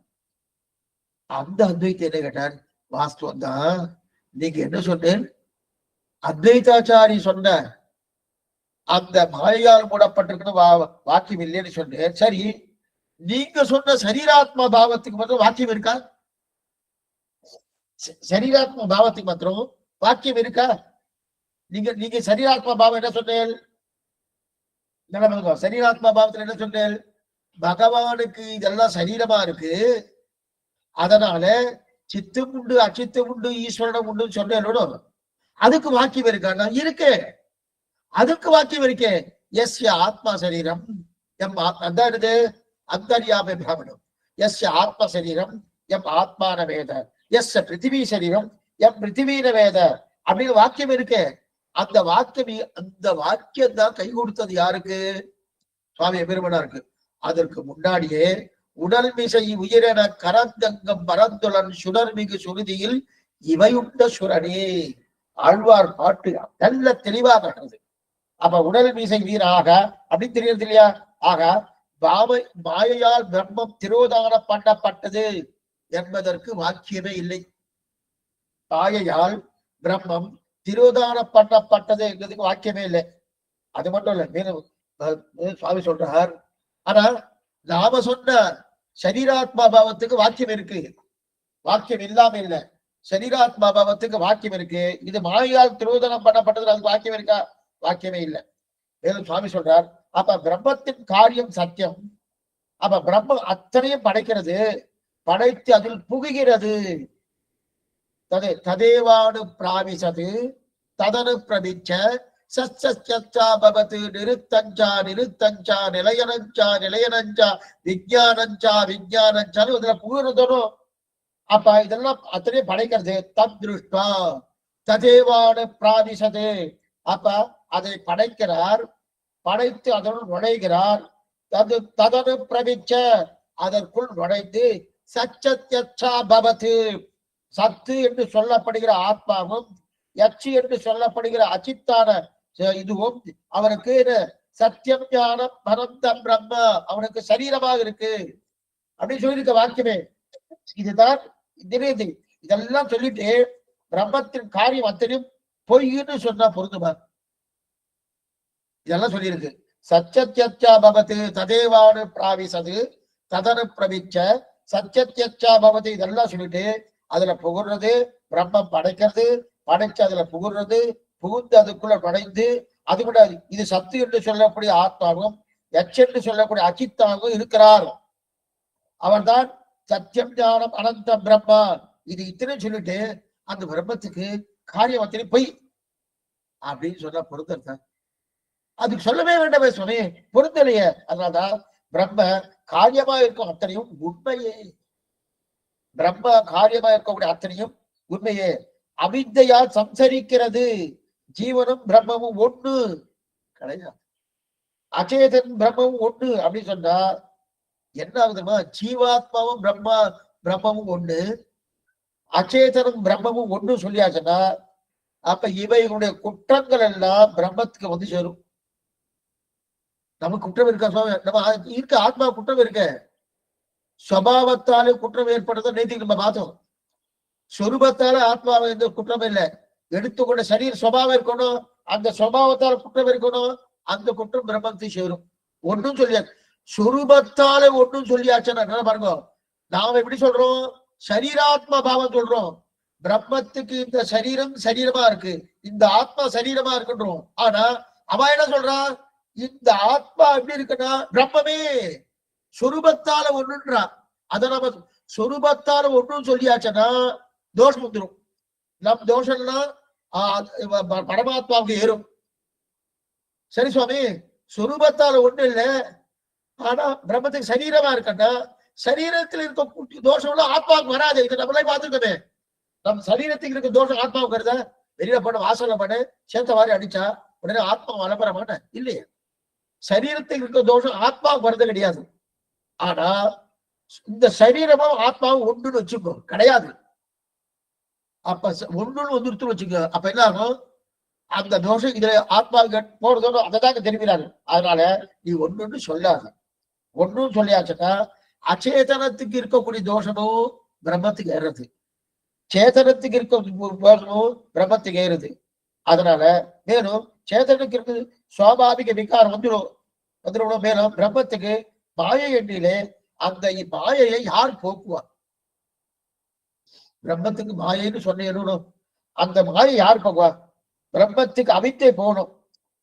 அதற்கு நிவர்த்தகன் வேணும். நிவர்த்தகன் அபிவிருத்தியை போக்கக்கூடிய வேணும். ஒருத்தர் போக்கணும் போனோம், யார் போக்குவா? அதான் நிவர்த்தகன். பிரம்மத்துக்கு அவித்தியை போகணும் போனோம், அந்த அவித்தியை போக்குறா நிவர்த்தியம். நிவர்த்தியம் எது எது நிவர்த்தி ஆகணும்? மாயை. நிவர்த்தியம் என்றால் மாயா, அந்த பிரம்மத்தின் அஜ்ஞானம். நிவர்த்தனம் என்றா வேதாந்த வாக்கியம். இப்ப ஆச்சாரியனோ அல்லது வேதாந்த வாக்கியமோ இது ரெண்டாலதான் அந்த பிரம்மத்துக்கு இருக்கக்கூடிய அஜ்ஞானத்தை தொலைக்க முடியும்.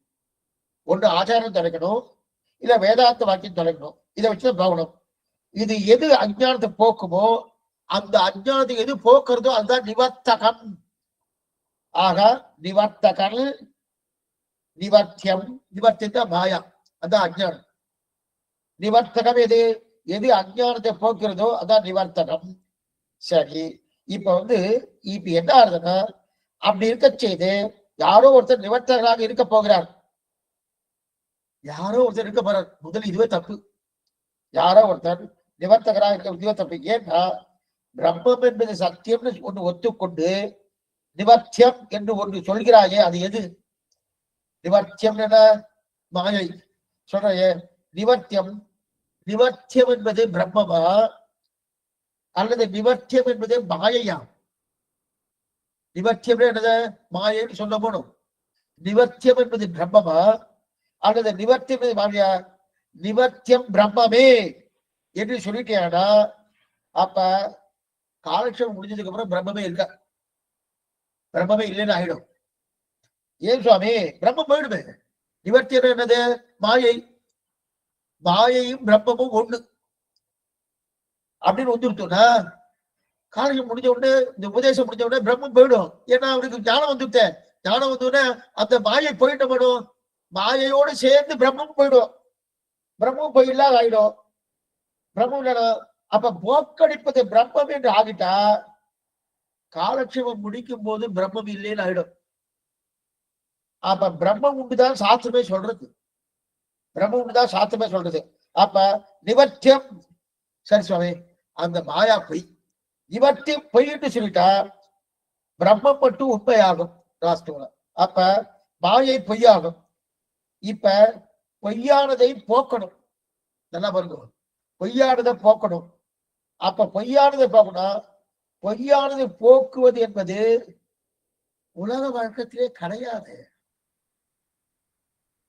போகாத ஊருக்கு வழி சொல்றாருன்னு அதுவா தேவலை.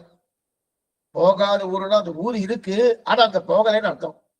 ஒரு ஊரே இல்லை, ஆனா அது வழி சொல்றா என்ன அர்த்தம்? அதே போலதான் இருக்கு இல்லையா? அப்படி சொல்ல முடியுமா? சொல்ல முடியாது இல்லையா? அதே போல இங்க என்னது? நிவர்த்தகம் என்று சொல்லக்கூடிய பொய்யானதை போக்குது என்பது உலகத்திலே கிடையாது. உண்மையானதை தான் போக்க முடியுமே தவிர, ஆனா இந்த பொய்யானதை போக்க முடியுமா? எது சுவாமி பொய்யானது? பொய்யானது போக்க முடியாது. அதனால நீ சொல்லக்கூடிய நிலையே பொருந்தவே இல்லையே, பொருந்தாது. ஆக நிவர்த்தகம் என்பது பொருந்துமா என்றால் வேதாந்தம் போக்கெடுக்க போகிறது என்றால் அது உண்மையா பொய்யா? சரி சுவாமி, நீ ஏதாவது இந்த வேதாந்த வாக்கியம் சொல்லலே, அந்த வேதாந்த உண்மையா பொய்யா? இப்ப இது வேதாந்தி பிரம்ம சத்தியம் ஜெகதி நித்யா ஜீவோ பிரம்ம நாபரகா. இது வேதாந்த திண்டிமகா.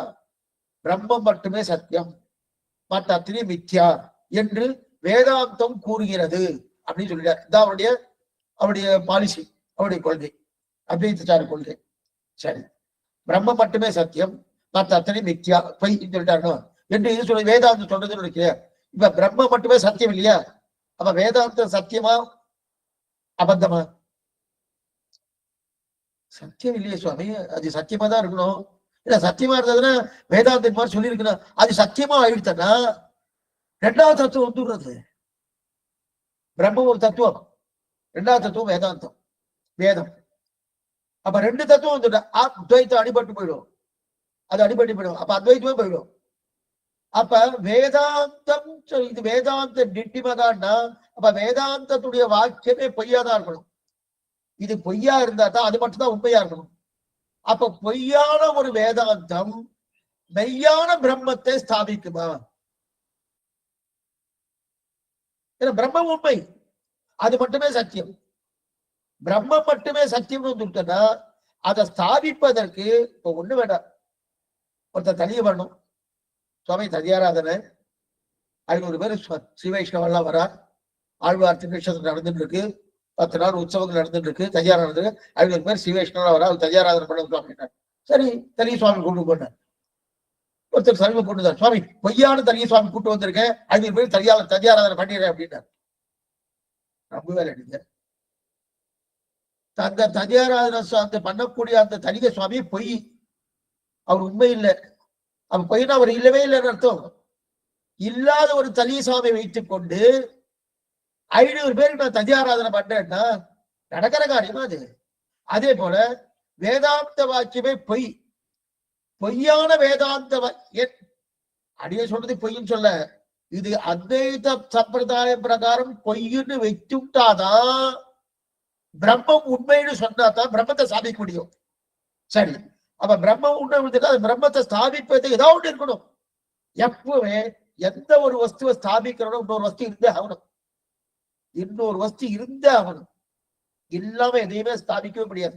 அகார வாச்சன பகவானுக்கு மகார வாச்சன ஜீவாத்மா அடிமை திருமத்திரத்தை பாக்குற போடும்.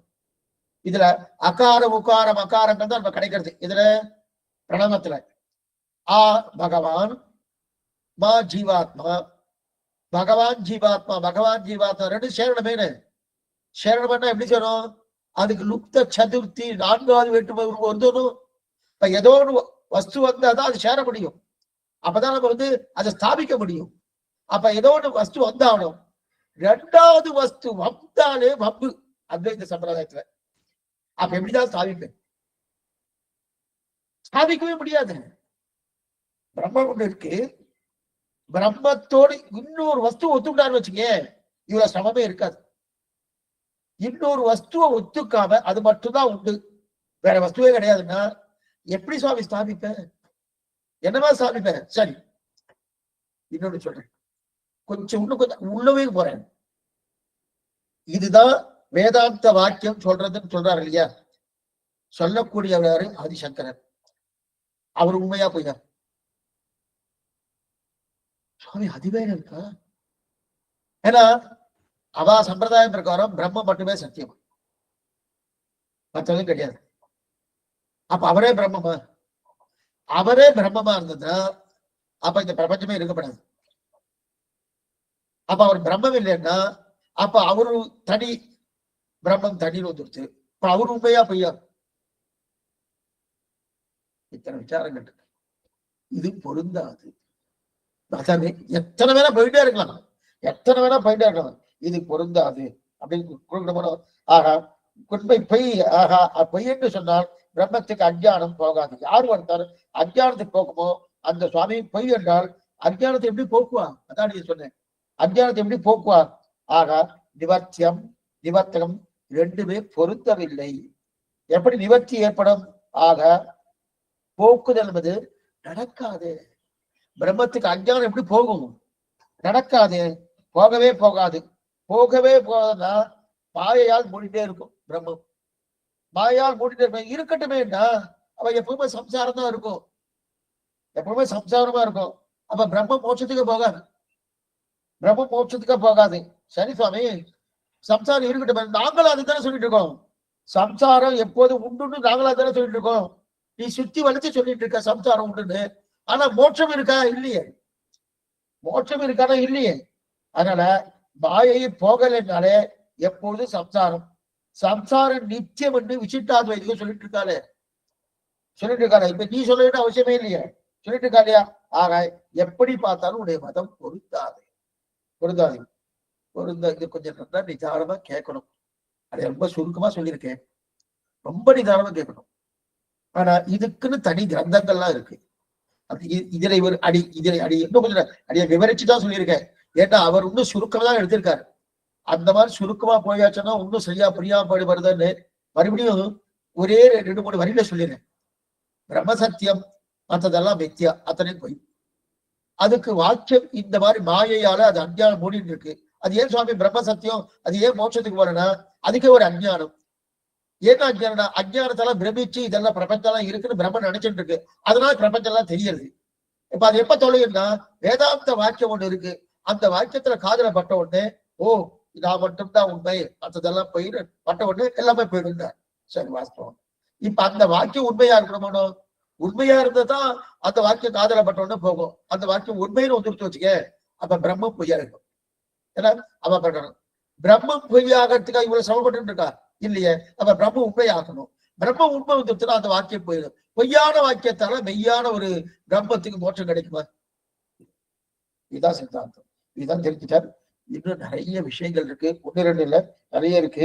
எப்படி இருக்குன்னு பார்த்துக்கலாம். இதுக்குன்னா இதை போயிட்டே இருக்கும். ஆக இதெல்லாம் தெரிஞ்சின்றபடியால இங்க மோட்சமானா கிடையாது. சுவாமி இத்தனை நாள் நீங்க சொல்லிட்டு இப்ப இந்த வார்த்தை சொல்றேன். இதெல்லாம் தெரிஞ்சுட்டேன் சுவாமி, இதெல்லாம் நல்லா தெரிஞ்சுட்டேன். தெரிஞ்சின்றபடியால மோட்சமானா இல்லை. இத யார் சொல்லி வைத்தாரோ அவர் திருவடிதான் மோட்சம் கொடுக்கப்படுது. சொன்னது யாரு? உய்ய ஒரே வழி உடையவர் திருவடி. அவர் திருவடிதான் மோட்சம் கொடுக்கப்படுகிற. ஆனா அப்பதான் அவர் என்ன பெருமை தெரியணும்னா அவர் பெருமை தெரியணுமானு பெருமை தெரியணும். அவருக்கு இத்தனை ஞானம் இருக்கு, இத்தனை பாண்டித்யம் இருக்கு, இத்தனை தூரம் இவரெல்லாம் வினகட்டிருக்கார். வியாச பகவானுடைய பிரம்மசூத்திரத்துக்கு இவ்வளவு தூரம் சமப்பட்டிருக்கார். அவர் காலத்துல எவ்வளவு விரோதிகள் இருந்திருக்கார் மதத்தாலே. அதெல்லாம் எப்படி எல்லாம் அவர் நயனம் பண்ணியிருக்கார். அதெல்லாம் தெரிஞ்சுக்கிறவனோ அதற்காக சொல்லி அவர் திருவடிகள் தான் மோட்சம் கொடுக்குது. அப்ப எவ்வளவு தூரம் எளிமையா சொல்லணுமோ சொல்லி. அப்ப சுவாமிக்கு இருக்கக்கூடிய பெரிய ஒரு விஷயம் என்னன்னா பிரத்யட்சத்தை விரோதிக்கவே மாட்டார். பிரத்யட்சமா ஏதாவது பார்த்தான்னு வச்சுக்க, அந்த பிராப்தது இல்லைன்னு சொல்லுவாருன்னா கிடையாது. சுவாமிக்கு இருக்கக்கூடிய ஒரு நம்ம முதல்ல ஒண்ணு பார்த்துருக்கோம். கயத்தை பாபா நினைக்கிறோமோ அது கூட உண்மை நினைக்கிறேன். ஒரு சில காலத்துக்கு அதை கைராதன நினைச்சுட்டு இருக்கா, பாபா தானே நினைச்சுட்டு இருக்கா. அதை கூட உண்மைதான் சொல்றாரு. ஆக இதுக்கு சொல்ல வந்துங்க இத்தனை தூரம் சொன்னது அவருடைய பெருமை தெரிஞ்சதுக்காக. பிரட்சத்துக்கு விரோதமாக ஆச்சாரங்கள் சொன்னதே கிடையாது. இது 2வது, இவ உண்மையைதான் பேசுவா. அது ஒன்றும் இல்லை, நீயும் உண்மை, நானும் உண்மை, எத்தனை தீவிரவாதியும் உண்மை. யாரா இருந்தாலும் சரி, பிரகலாதன் உண்மை, ராவணன் உண்மை, கும்பகர்ணன் உண்மை, சிசுபாலன் உண்மை, இரண்யகசிபு உண்மை, எல்லாமே உண்மை. எதுவும் பொய் கிடையாது. எல்லாரும் பெருமாளுக்கு சொத்துதான். இதுதான் இப்படிப்பட்ட நிலைதான் சுவாமியுடைய திருவுள்ளம். ஒரு தாயுடைய திருவுள்ளம் எப்படியோ அந்த திருவுள்ளப்படிதான். அதான் தாய் மாதிரி இருக்கக்கூடிய அவருடைய பாசுரங்கள், ஆழ்வாருடைய பாசுரங்கள், அந்த பாசுரங்கள் கிடைத்தபடியால் தான் இதை ஜெயிச்சார். இது கொண்டு சூத்திரங்கள் ஒருக்க ஸ்ரீ பாஷகாரர் அப்படின்னு தெரிவிக்கிறார் இல்லையா. இதத்தான் மதுரை தெரிவிக்கிறார். அன்னையாய் அத்தனாய் என்னை ஆண்டிடும் தன்மையான் சடகோபரின் நம்பியே. நம்மாழ்வார் நம்மாழ்வார் என்ன பண்ணுவார்? நம்ம முகத்தெல்லாம் பார்க்க மாட்டார். அவர் மதுரகவி ஆழ்வார் மட்டும்தான் சேவிப்பார். அது வர மத்த யாரும் பார்க்க மாட்டார். ஆனா ராமானுஜர் மொத்த பேரையும் பார்க்கிறார். உலகோர்கள் எல்லாம் அண்ணனி ராமானுஜன் வந்து தோன்றிய அப்பொழுதே நன்னரு ஞானம் தலை கொண்டு நாரணர் காயினரே. வம்பு தும்பெல்லாம் அவர் தான் பார்த்திருக்கார். நம்மாழ்வாருக்கு சித்திரனியும் உலதாம்னே அந்த புளியமரமே சரி. அது பிறகு நாதமணிகள் மேற்கொண்டு மதுரகவி ஆழ்வார் 2 பேருக்கு தான் பேசியிருக்கார். வேற யாரும் பார்க்கறதே கிடையாது. ஆனா சுவாமி எம்பெருமானார் அப்படி இல்லையே, எல்லா வம்பு தும்பையும் பார்த்திருக்கார். அது மட்டும் இல்ல, அவர் ஆழ்வார் அவர் ஒருத்தர் மட்டும் தான் பார்க்கிறார். எங்கும் பக்கம் யார் ஒருத்தர்? சிவன் நாராயணன். எங்கும் பக்கம் நோக்கடியாரின் பைந்தாமரைக்கரனே நாராயணத்தை ஜெகத்காரவற்ற மோட்ச பிரதத்தும் பொறுத்துட்டு அதை பூர்த்தியா பார்க்கிறார் இல்லையா. ஆனா சுவாமி எம்பெருமானார் அப்படி இல்லை, எல்லாரையும் பார்க்கிறாரு. அப்படிப்பட்டது. ஆக இந்த விஷயம் பார்த்துட்டோம். இதற்கு மேல பிரம்மம் சவிசேஷம் தான், நிர்விசேஷம் இல்லை, நிர்குணம் இல்லை அப்படின்னு. இது விசேஷத்தோடு கூடியது. கூடின பிரம்மத்துக்கு 2வது இல்லை. இத விசிட்ட அத்வைத்தம். கூடின பிரம்மத்துக்கு 2வது இல்லை தெரியுது. ஆக அப்படின்னு என்ன அர்த்தம்? சூஷ்ம சேதனா சேதன விசிட்ட பிரம்மம் காரண பிரம்மம், ஸ்தூல சேஷனா சேதன விசிட்ட பிரம்மம் அதாவது காரிய பிரம்மம், காரிய பிரம்மம், காரண பிரம்மம், காரிய பிரம்மம். அதாவது நாம ரூப அனர்ஹமாக இருந்தால் காரணம், நாம ரூப விவாகம் ஏற்பட்டால் காரியம். நாம ரூபம் விவாகம் ஏற்பட்டால் காரியம். ஆக காரிய பிரம்மமும் ஒன்றே, காரண பிரம்மமும் ஒன்றே. காரிய பிரம்மம் வேறு, காரண பிரம்மம் வேறு கிடையாது, ரெண்டு பிரம்மம் உண்டு. ஆக இதுக்கு சொல்ல வந்தா அப்படிப்பட்ட காரிய பிரம்மமும் காரிய பிரம்மம் ரெண்டாம் ஒன்றா இருக்கிறபடியாலே இது தெரிவிக்கிறார். இதோட அத்வைத்தவாதம் இதுக்கு சொல்ல வந்தா அத்வைத்தவாதத்துல இந்த மாதிரி ஒரு நிலை இருக்கு அப்படின்னு தெரிவித்து வந்து, இதற்கு மேல ஈஸ்வரனே இல்லை என்று சொல்லக்கூடிய சாங்கிய மதம், கபிலாச்சாரி மதம், அவளுக்குள்ளே ரெண்டு பிரிவினர் உண்டு. நிரீஸ்வர சாங்கியன், சேஸ்வர சாங்கியன் ரெண்டு பேர் இருக்கா. நிரீஸ்வர சாங்கியன் இதெல்லாம் வந்து நீங்க திருவாய்மொழிக்கு அவதாரி எடுக்கிறார். முதல் சியப்பதிப்படி, இரண்டாம் சியப்பதிப்படி, மூன்றாம் சியப்பதிப்படி அங்க வரைச்ச கொஞ்சம் விவரமா சொல்றேன். ஆனா அதுவே ரொம்ப அழையப்படும். ஆக மொத்தம் மதங்கள் 17 நம்பில எடுக்கிறார். அந்த 17 மதங்களை சுருக்கமா தான் அவர் சொல்லியிருக்கார். கொஞ்சம் விவரமா பார்ப்போம், அங்க வரைச்ச பார்க்கிறோம். அவன் நிரீஸ்வர சாங்கியன், சேஸ்வர சாங்கியன். அதுல ஒரு சாங்கியன் நம்ம கபிலாச்சாரியார் தான் பிரவர்த்தகாச்சாரிய சாங்கிய மதத்துக்கு. அதுவும் பகவானுடைய அவதாரம் தான். பிரம்மத்தை ஒத்துக்கல. இந்த பிரகிருதி இருக்கார், ஆத்மா இருக்கு, போறோம், அது போறோன்றார் இல்லையா. இந்த பிரகிருதி அது போற சாங்கிய மதம். அது போல லோகாயத்த மதம். லோகாயத்த மதம்னா என்னன்னா, உனக்கு என்ன இருக்குன்னா, இந்த சரீரமே ஆத்மா, ஆத்மா வேறு சரீரம் வேற அல்ல. இந்த லோகாயத்த மதமுடைய மீமாம்சகன். மீமாம்சகன் யார் தெரியுமா? நிறைய கர்மா பண்ணுவான், நித்திய கர்மா, நைமித்திய கர்மா எல்லாத்தையும் பண்ணுவான். பிரம்மத்தை ஒத்துக்க மாட்டான். என்னென்ன கர்மாக்களுண்டோ சாஸ்திரம் என்னன்னா ஒத்துண்டவாதான் மீமாம்சகா. சாஸ்திரம் அவன் வைதிகா, சாஸ்திரத்தை ஒத்துட்டுருவா. சாஸ்திரத்தை ஒத்துட்டு பிரம்மத்தை ஒத்துக்காதுவான். அப்ப இந்த 3 பேர் இருக்காளியா, இந்த 3 பேர் வாதமும் தள்ளுபடி. பிரம்மம் இல்லையே, பிரம்மம் இல்லையேன்னு சொன்னாலும், ஏன்னா பிரம்மம் தான் முழுமுதற் காரணம். காரண தசை, காரிய தசை இரண்டுத்திலுமே பிரம்மம் இருக்கிறபடியாலே அவ 3 பேரும் தள்ளுபடி. ஆக பிரம்மம் இருக்கு, பிரம்மம் இருக்கு. பிரம்மம் எப்படிப்பட்டவர் அதையும் பார்த்தோம். ஆக பிரம்மமே உபாதான காரணமாகவும், நிமித்த காரணமாகவும், சககாரி காரணமாகவும் இருக்கு. இது என்னன்னு நம்ம கடந்த காட்சி பார்த்திருக்கோம். உபாதானம்னா ஒண்ணு, நிமித்தம்னா ஒண்ணு, சககாரினா ஒண்ணு. புரியத்துக்காக ஒரு குடம் பண்ணணும், குடம் பண்றதுக்கு கொயவன் வேணும், குடம் பண்றதுக்கு மண்ணு வேணும், குடம் பண்றதுக்கு உபகரணங்கள் தண்டு, தனி, சக்கரம் ஏதாவது வேணும். அப்ப கொயவன் தான் நிமித்த காரணம் குடம் பண்ணுவதற்கு. அதே மாதிரி அந்த குடம் பண்ணுவதற்கு மண் இல்லைன்னா குடம் பண்ண முடியுமா? அந்த மண் தான் உபாதான காரணம். அந்த மண்ணை வைத்துக் கொண்டு கொயவனை வைத்துக் கொண்டு பண்ண முடியுமானா அதுக்கு உபகரணங்கள் இருக்கிற போது இன்ஸ்ட்ருமெண்ட்ஸ். அந்த இன்ஸ்ட்ருமெண்ட்ஸ் தான் என்னது? சககாரி காரணம். இந்த 3 காரணமாக பகவான் இருக்கார். வேர் முதலாய் வித்தாய் பரத்து தனி நின்று ஆழ்வார் பாசனம்.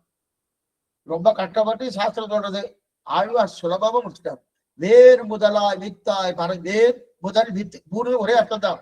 வேறுன்னு சொன்னாலும் முதல்னு சொன்னாலும் வித்துன்னு சொன்னா ஒரே அர்த்தம் தான். அப்படின்னு நிமித்த காரணம், உபாதான காரணம், சதகாரி காரணம். வேர் முதலாய் வித்தாய் பரத்து தனி நின்று தெரிவிக்கிறார் இல்லையா.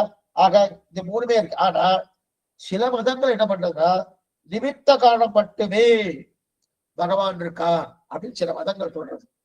சில மதம் நிமித்த கொயவனாக மட்டுமே பகவான் இருக்கார் அப்படின்னு தெரிவிக்கணும். அந்த மாதிரில மண்ணாக இருக்க மாட்டார். ஏன்னா மண்ணாக இருக்கணும்னு சொல்லியாருன்னா மாறுதலை ஒத்துக்கணும் வேணும். மண்ணு மாறிதானே குடம் மாறுது. அப்ப மாறுதலை ஒத்துக்கொள்ள வேணும். மாறுதலை ஒத்துக்கொள்வதற்கு அவள்கிட்ட சரீராத்ம பாவம் இல்லை. ஏன்னா அவ வந்து பிரம்மஸ்வரூபத்தை எடுத்துக்கிறான். நாம என்ன பண்றோம்னா, நாம என்ன சாஸ்திரம் என்ன சொல்லித்தோ அதுதான் நம்ம சம்பிரதாயம். சாஸ்திரம் என்ன சொல்லித்து, பிரம்மத்துக்கு சரீரமாக சேத்தனம் அச்சேதனம் இருக்கு இல்லையா. அதனால இந்த சரீரம் தான் மாறுதுன்னா பிரம்மம் மாறாது. அவிகாராய சுத்தாய நித்யாய பரமாத்மனே சதைக ரூபாய விஷ்ணவே சர்வதிஷ்ணவே திருக்குறள் இல்லையா. பிரம்மம் மாறாது இல்லையா. அதனால நாம அதை ஒத்துக்கிறோம். அவ வந்து மாறுதலை ஒத்துக்கணும். அதனால அவருக்கு என்ன சொல்றீங்கன்னா, கொயவனா மட்டும் இருக்கார். அதனால வெறும் கொயவன் நிமித்த காரணம், நிமித்த காரணம் மட்டும் இருக்கார். அது வந்து சககாரி காரணமோ உபாதான காரணமோ கிடையாதுன்றார்.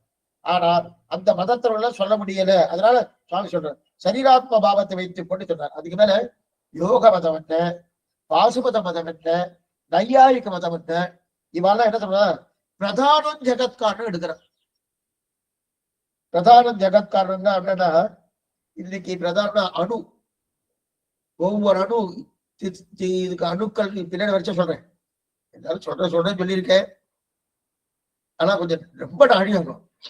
அவதாரிகையே கிட்டத்தட்ட ஒரு 20 காலட்சங்கள் வேலைப்படும் திருவாய்மொழிக்கு. அவ்வளவு தூரம் அவதாரிகை எடுத்திருக்காங்க. இருக்கட்டும், முதல் செய்யப்பதிப்படி, இரண்டாவது செய்யப்பதி, மூணாவது செய்யப்பதிப்படி இருக்கட்டும். அப்படின்னாச்சு விஞ்ஞானிகள் சொல்றா இல்லையா, அணுதான் இந்த பிரபஞ்சம் வருவதற்கு அணுதான் காரணம் அப்படின்னு சொல்றாரு. அந்த மாதிரி அவ சொல்றா அணு காரணம். ஏன்னா பிரதானம் ஜெகத் காரணம், பிரதானம் தான் ஜெகத் காரணம், அணு காரணம்னாலயா இத வேதாந்திகளும் ஒத்துக்கிறான். அணு காரணம் இருக்கலாம். ஆனா அணு காரணமா இருந்தாலும் அந்த அணுவை நியமிப்பதற்கு ஒரு ஞானி இருக்கணும். ஞானியே இல்லை, அதுவே ஒரு மாட்டா, அதுவே இல்லாம பண்ண மாட்டா, பண்ணாது.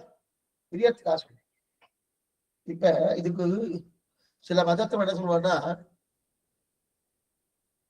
சுண்ணாம்பு இருக்கணும், சுண்ணாம்பையும் மஞ்சளையும் போட்டா சிகப்பா வந்துடும். பார்த்திருக்கணும் சொல்ல முடியும். இப்ப நாம ஏதாவது அதில் பண்ணமா ஒண்ணும் பண்ணலையணும், அப்ப போட்டா அது வந்து எடுத்துடும். அதே போல அதுவா வந்துடும். அது போடுறதுக்கு யாராவது ஒருத்தர் இருக்கணும் போட்டோம், அதுவா கலந்துக்குமா சுண்ணாம்பு மஞ்சளும்? அதுக்கு யாராவது ஒருத்தர் ஞானி இருக்கிற போட்டோம், அதான் தெரியாது. அப்ப பிரம்மத்தை ஒத்துண்டுதாகணும். அப்ப ஞானம் இருக்கக்கூடிய ஒருத்தர் இருந்துதாகணும். அதுவே தன்னைத்தானே ஆக்கிக் கொள்ளுமான்னா, இந்த அதுவே உருவாகுமான்னா, என்ன அணு அணு ஒவ்வொரு அணு சேர்த்து இந்த பிரபஞ்சமா உருவாகுமானா உருவாகாது. அதுக்கு மூலப்பொருள் இருக்கு, ஆனா அதுவே பண்ணுமான்னா அதை ஆக்கணும் பண்ணணும். ஆக்கத்துக்கு ஆக்கி என்று ஒருத்தர் இருக்கணும். அந்த ஆக்கிதான் ஞான உடையராக இருந்தாங்க இல்லையா. இதெல்லாம் இதெல்லாம் அவ சொல்லிட்டு இருக்கா. அதுவே வந்துடும். அதுவே எப்படி வரும்? அதுவே வராது இல்லையா. மற்றொன்று மாறணும்னு சொன்னாலே ஞானம் இருக்கக்கூடிய இது தத்துவம் குறுக்கே புகராம அது மாறவே மாறாது. ஞானம் இருக்கக்கூடிய தத்துவம் புகராம அது மாறவே விடாது. இதுதான் நம்முடைய சித்தாந்தம். ஆக பகவான் தான் உபாதான காரணமாகவும் நிமித்த காரணமாகவும் சககாரி காரணமாகவும் பகவான் தான் காண்பித்து. அதுக்கு மேலே பகவான் கர்த்தத்துவம் பகவானுக்கு தான் கர்த்தத்துவம். பகவான் தான் செய்கிறார். செய்கின்ற விதியெல்லாம் யானே என்னும், செய்வாரின் அழகனம் யானே என்னும், செய்து முன் இறந்தவும் யானே என்னும், செய்கை பெயர் உண்மையனும் யானே என்னும், செய்வார்களை செய்வேனும் யானே என்னும் தெரிவிக்கிறார். இல்லையா, பகவான் தான் செய்கிறார். செய்கிறார் அப்படின்னு வந்துருத்தோம்னா அப்ப எல்லாவற்றையும் செய்கிற பகவான் தான். ஆனா காரியத்துவம் யாருக்கு? அதாவது இந்த இடத்துல செய்விக்கும் தன்மையும் உண்டு, அவரே செய்கிறார். எல்லாவற்றுக்கும் தான் அந்தராத்மாவாக உட்கார்ந்து கொண்டு அவளை செய்விப்பராக தானே இருக்கிறார். மேலும் உட்கார்ந்து கொண்டு அதை நியமிப்பராக இருக்கிறார். பரத்வ, காரணத்துவ, வியாபகத்துவ, நியந்திரத்துவ, காரணிகத்துவ அப்படின்னு 5 10 சொல்லி வைக்கிற படம் அப்படின்னு. அப்ப நியமிக்கிறவா இருக்காரு. மேலும் செய்யக்காரர்களை அனுபவிக்கும் தன்மையும் செய்கிற காரியத்துக்கு உதவிப்படுகிற தன்மையும் அவ்வப்போது நாம் இஷ்டப்படி செய்தால் கர்மாதி இதெல்லாம் பாருங்க எத்தனை ஒண்ணு எடுத்திருக்காரு. கொஞ்சம் நிதானமா கேளுங்க. என்னன்னா இப்ப நம்ம ஒரு காரியம் பண்றோம், அந்த விஷயம் முடிச்சுட்டு அத்வைத விஷயமா முடிச்சாச்சு. காரியம் பண்றோம். காரியம் பண்ணும்போது அந்த காரியத்தை பண்ணக்கூடிய காரியத்துக்கு பகவானுக்கு அதுல அண்மையம் உண்டா இல்லையா? என்னுடைய விருப்பப்படி பண்றேன் சுவாமி, நானா அதை திங்க் பண்ணி நானா சிந்தனை செய்து பண்ணிட்டு இருக்கேன். இதுக்கு பகவான சம்பந்தம் இல்லைன்னு சொல்ல முடியுமா? கிடையாது, எல்லாமே சம்பந்தம் உண்டு. அப்போ ஒண்ணு பண்ணுவேன், நான் ஒருத்தர் அடிச்சுட்டேன், கொம்பு எடுத்து அடிச்சு, பகவான சம்பந்தம் உண்டா இல்லையா? அது என்னவா சுவாமி சம்பந்தம் இல்லைன்னு சொல்லுவோம் இல்லையா? உண்டு. அப்ப அவர் அடிக்கிறச்சு ஒரு பெசாம இருந்தார் ஆகும். அப்ப இவரோட அனுமதி இல்லாம அடிச்சன, அனுமதியோடு தான் அடிச்சிருக்க. அடிக்கிறது இவர் அனுமதிப்பார பாதிப்பார். இன்னும் 1/2 மணி நேரம் இருக்கு, கொஞ்சம் பார்த்து சொல்லுங்க. ஒண்ணும் இல்லை, இதுதான் உண்மை. எந்த காரியம் பண்ணாலும் நம்முடைய பகவானுடைய அனுமதி இல்லாம நம்ம பண்றது இல்லை. ஆனா அந்த அனுமதி எப்படி இருக்கும்னா நல்லா பார்த்துக்கோ. அந்த அனுமதி நம் இச்சையாக இருக்கும். நம் இச்சை அதுவே நேர போக மாட்டா. அந்த இச்சைக்கு தான் என்ன பண்றார்? உதாசீனா இருக்கார். என்னவோ பண்றார் அவர், சுதந்திரமா ஏதோ பண்ணிட்டு இருக்கார். அவர் இச்சாப்படி பண்ணிடுவோம். அப்ப உதாசீனமா இருக்கக்கூடிய தன்மை பகவானுக்கு உண்டு. இது பெரிய ஆபத்து. இந்த நிலைதான் ஆச்சாரியால் கிடையாது. அதனாலதான் நம்ம என்ன சொல்றோம், ஆச்சாரிய அபிமானம் உத்தாரணம், ஆச்சாரிய அபிமானம் உத்தாரணம் சொல்றதுக்கு என்ன காரணம்? நான் தப்பு வழியில போயிட்டு இருக்கேன், தவறான வழியில போயிட்டு இருக்கேன். உடனே என்ன பண்ணிருக்கணும், தகப்பனார் என்ன பண்ணுவார், ஏய் தப்பா போயிட்டு முதுகுல ஒண்ணு வச்சு விவா அப்படின்னு திருத்தி கொண்டு வரணும். தகப்பனார் பகவானை வச்சுக்கோ, வச்சுட்ட உடனே தப்பா போயிட்டு இருக்க, திருப்பி கொண்டு வா வா அப்படின்னு சொல்லி முதுகுல வச்சு விவான்னு சொல்லுவாருங்க. சொல்ல மாட்டார், பார்த்துட்டே இருப்பார். உள்ளுவார் உள்ளிட்டல்ல உடனிருந்து அடித்து அப்படின்னு உள்ள வந்து பார்த்துட்டே இருப்பார். எங்க போயிட்டு இருக்கா அப்பனா பார்த்துட்டே இருக்கான்னா என்னை திருத்த மாட்டார்னா திருத்துவார். நம்ம சமர்ப்பிச்சுட்டா திருத்துவார். என்னையும் என் உடவையும் சக்கரப்படி ஒத்தி கொண்டு நின்றருளே புரிந்திருந்தேன், அந்த நிலைக்கு நம்ம வந்துட்டோம் திருந்துவார். நானே நானே அகமேவ அப்படின்னு வந்துட்டோம்னா அப்ப என்னுடைய சுவாதந்திரியத்தை தடுக்கிறதோ அந்த சுவாதந்திரம் இருக்க. ஏன்னா இந்த ஜீவாத்மாக்கு இருக்கிற சுவாதந்திரத்தை அவர் குறுக்க வரவே மாட்டார். சுவாதந்திரம் விட்டவனுக்கு தான் குறுக்க வருவார தவிர சுவாதந்திரம் கையில வச்சுட்டு தான் வச்சுக்கோ, நீ எப்ப வேணா வச்சுக்கோ, எவ்வளவு வேணா வச்சுக்கோ, உன்னுடைய விருப்பப்படி வா. ஆனா நம்முடைய விருப்பப்படி போனா கூட அது அவனுடைய அனுமதி இல்லாமல் எதுவும் பண்ண மாட்டோம். அதனால அப்ப உதாசீனமா இருக்கா இல்லையா, அந்த உதாசீனமா இருக்கக்கூடிய தன்மை உண்டு, தன்மையா உண்டு. நான் தப்பு பண்ற சமயத்துல உங்களை புதிகளை வச்சு திருத்தணும் இல்லையா, அவரு பண்றதே கிடையாது. உதாசீனமா இருக்கார். அப்பனா அவனே வருவான், எப்ப வராங்க வரட்டும், திருத்தி வருவான். நாம தொந்தரவு பண்ணப்படாது. ஏன்னா நாம தொந்தரவு பண்ண, அவனுக்கு சுதந்திரம் இருக்கணும். அவனுக்கு இது நல்லது இது தீயது என்று சொல்லி பகுத்தறிவு இருக்கணும். பண்ணு வரட்டும் அப்படி உதாசீனம். ஆனாலும் அந்த இடத்தை காலி பண்ணல. சரி உதாசீனா இருக்காரே அப்படின்றதுக்காக அந்தரியாம இருந்து வெளில போயிட்டாருன்னா கிடையாது. உண்மையில் உதாசீனம் இல்லை. என்ன பண்றாரு, உண்மையில் வருத்தத்தோடு இப்படி பண்றானே அழுது கொண்டு உட்கார்ந்துட்டு இருக்காரு. சரி சுவாமி திருத்தலாமா, என்ன நம்ம சுவாதந்திரம் இடம் கொடுக்கல, நம்ம சுவாதந்திரம் இடம் இல்லையா எனக்கு. ஆனா இவனுக்கு மேற்கொண்டு என்ன பண்றாரு, இவனுக்கு ஆச்சாரம் கொடுத்து உபதேசித்து எத்தனையும் பண்ணி வச்சு இவன் தப்பு வழிக்கு போயிட்டு இருக்கானே, இவ்வளவு தூரம் பண்ணினே இவன் தப்பு வழிக்கு போயிட்டு இருக்கான்னு தானே பகவானுக்கு வருத்தம். ஆனால் அந்த பெரிய வெளியில இதெல்லாம் வெளில காட்டிக்க மாட்டார். இந்த விஷயத்தெல்லாம் வெளியில காட்டிக்க மாட்டார். ஆனா இந்த வருத்தப்படுறாருன்னா அப்ப எங்களை போலதான் போட்டுருக்கு சாமி. இந்த வருத்தம் கர்மாதீனம் அல்ல, கிருபாதீனமான வருத்தம். இந்த வருத்தம் கர்மாதீனம் அல்ல, கிருபாதீனமான வருத்தம். அது என்ன சுவாமி, வருத்தத்திலே கர்மாதீனம் இருக்கு கிருபாதீனம். ஆமா ஒண்ணும் இல்லை, ஒருத்தர் அடிபட்டு எடுத்து வாசல்ல யாரோ ஒருத்தர் அடிபடித்து ஓடி போய் ரத்தம் உண்டு ஓடுறது, ரத்தம் போட்டுறது, தூக்கி கையில வச்சுட்டு நேர மருத்துவருக்கு அக்ஷன் பண்ணி போய் இதை பண்ணார் அது பண்ணார் என்னோட அதெல்லாம் பண்ணார் இல்லையா. உடனே இதெல்லாம் பண்ணி முடிச்சுட்டு சுவாமி இவருக்கு சமம் வந்துருச்சு, நானே அழுதுன்னு இருக்கச்சே ஒருத்தர் பார்த்தாரு, என்ன சுவாமி இவர் அழையறாரு, இவருக்கெல்லாம் பந்துக்களா யாருமே கிடையாது, இவரே அழறாரு, இது நியாயமானா. இப்ப இந்த அழுகை என்னது, கர்மாதீனமான அழுகலை நமக்கே இருக்கு. கர்மாதீனமான அழுகல்ல இந்த இந்த இந்த இந்த அழுகை இது கிருபை. அவர் மேல இருக்கக்கூடிய பశ్చాத்தாபம், அவர் மேல இருக்கக்கூடிய பாசத்தால் அழுதுன்றது கிடையாது, நமக்கே இருக்கு இல்லையா. அதே போலதான் இதுல என்ன சொல்லுகிறார், அழுதால்தான் இந்த அந்த மாதிரிதான் நாம நெருக்கலையா. ஆக ஒண்ணுமில்லை, நமக்கே இது இருக்குன்னா பகவான் நிச்சயமாய் நிரவத்தியமாய் நிருபாதிகமாய் நிர்கேதுகமாய் சகல சரீரத்தையும் தனக்கு சரீரமாக கொண்டிருப்பவனை பேசுறோம். நாம அவருக்கு சரீரமா இருக்குமோ, யாருக்கோ ரத்தம் வந்துருச்சோனோ அவனுக்கு சரீரமா இருக்கு, அவ எனக்கு சரீரமா இல்லையே, இல்ல நான் அவருக்கு சரீரமா, ரெண்டுமே கிடையாது. அப்படி இருக்க செய்து அவள்கிட்டயே நம்ம ஒரு வருத்தப்பட்டு இருக்க போனோம். அந்த வருத்தம் என்ன சொன்னோம், கர்மாதீனம் இல்லைன்னு பாத்துறோம். ஏன்னா எப்ப வேணா போயிடும், எப்ப வேணா வந்துடும், எனக்கு வலிக்கலையே தெரியா. அதே போல பகவான் அது மாதிரி பகவானுக்கு போயிடுமாட்டா, பகவானுக்கு போகாது. அவர் சமப்பட்டு வருத்தப்பட்டாரு. அந்த வருத்தம் கிருபாதீனம் கர்மாதீனம் அல்ல, அப்படி தெரிவிக்கிறார் இல்லையா. சரி சுவாமி அப்படி இருக்கச்சே அப்ப தனக்கு ஏற்பட்டா தானே கண்ணு ஜலவர்தனை செய்யும். ஆனா ஜலம் வந்தா கூட உதாசீனதான் இருக்கார், உதாசீனனை போல இருக்கார், உதாசீனை போல இருக்கார். ஏன் சுவாமினா ஜீவ சுவாதந்திரம் இருக்கணும், அந்த ஜீவசாவத்தில் அனுமதித்துக் கொண்டு உள்ளே உட்கார்ந்து கொண்டிருக்கார். அந்தரியாமியா உள்ளே உட்கார்ந்து கொண்டிருக்கார். ஜீவ சுவாசத்தை அனுமதித்துக் கொண்டிருக்கிறது. அதனாலதான் இருக்கிற இது தெரிஞ்சா நாம தப்பு வழிக்கு போக மாட்டோம். இது நமக்கு தெரியல. இது நமக்கு தெரியாம தான் நம்ம தப்பு ஆக பெருமாள் பண்ணில கிருஷி பண்ணிக்கணும். அவர் கிருஷி பண்ணினாக்கணும் எப்ப? ஆரம்பத்துல ஈஸ்வரஸ்ய சௌகார்த்தம். எப்ப பழைய காலம் முடிஞ்ச உடனே எல்லாரும் அண்ணா இருக்கிறோம் என்கிற ஒரு கிருஷி பண்ணினானோ, அந்த கிருஷி பலிக்கிறவனோ அதைத்தான் பெருமாள் விடாம பார்த்துட்டே இருப்பார். நம்முடைய கிருஷி பலிக்கிறதா, நம்முடைய கிருஷி நான் பண்ணினமே அது பலிக்கிறதா பார்ப்பார். அப்ப நான் பண்ணுகிற கிருஷி யாரிடத்தில் பலிக்கிறதோ அவர்கிட்ட என்ன பண்ணுவார்? அதீத ஆசையோடு இருப்பார்.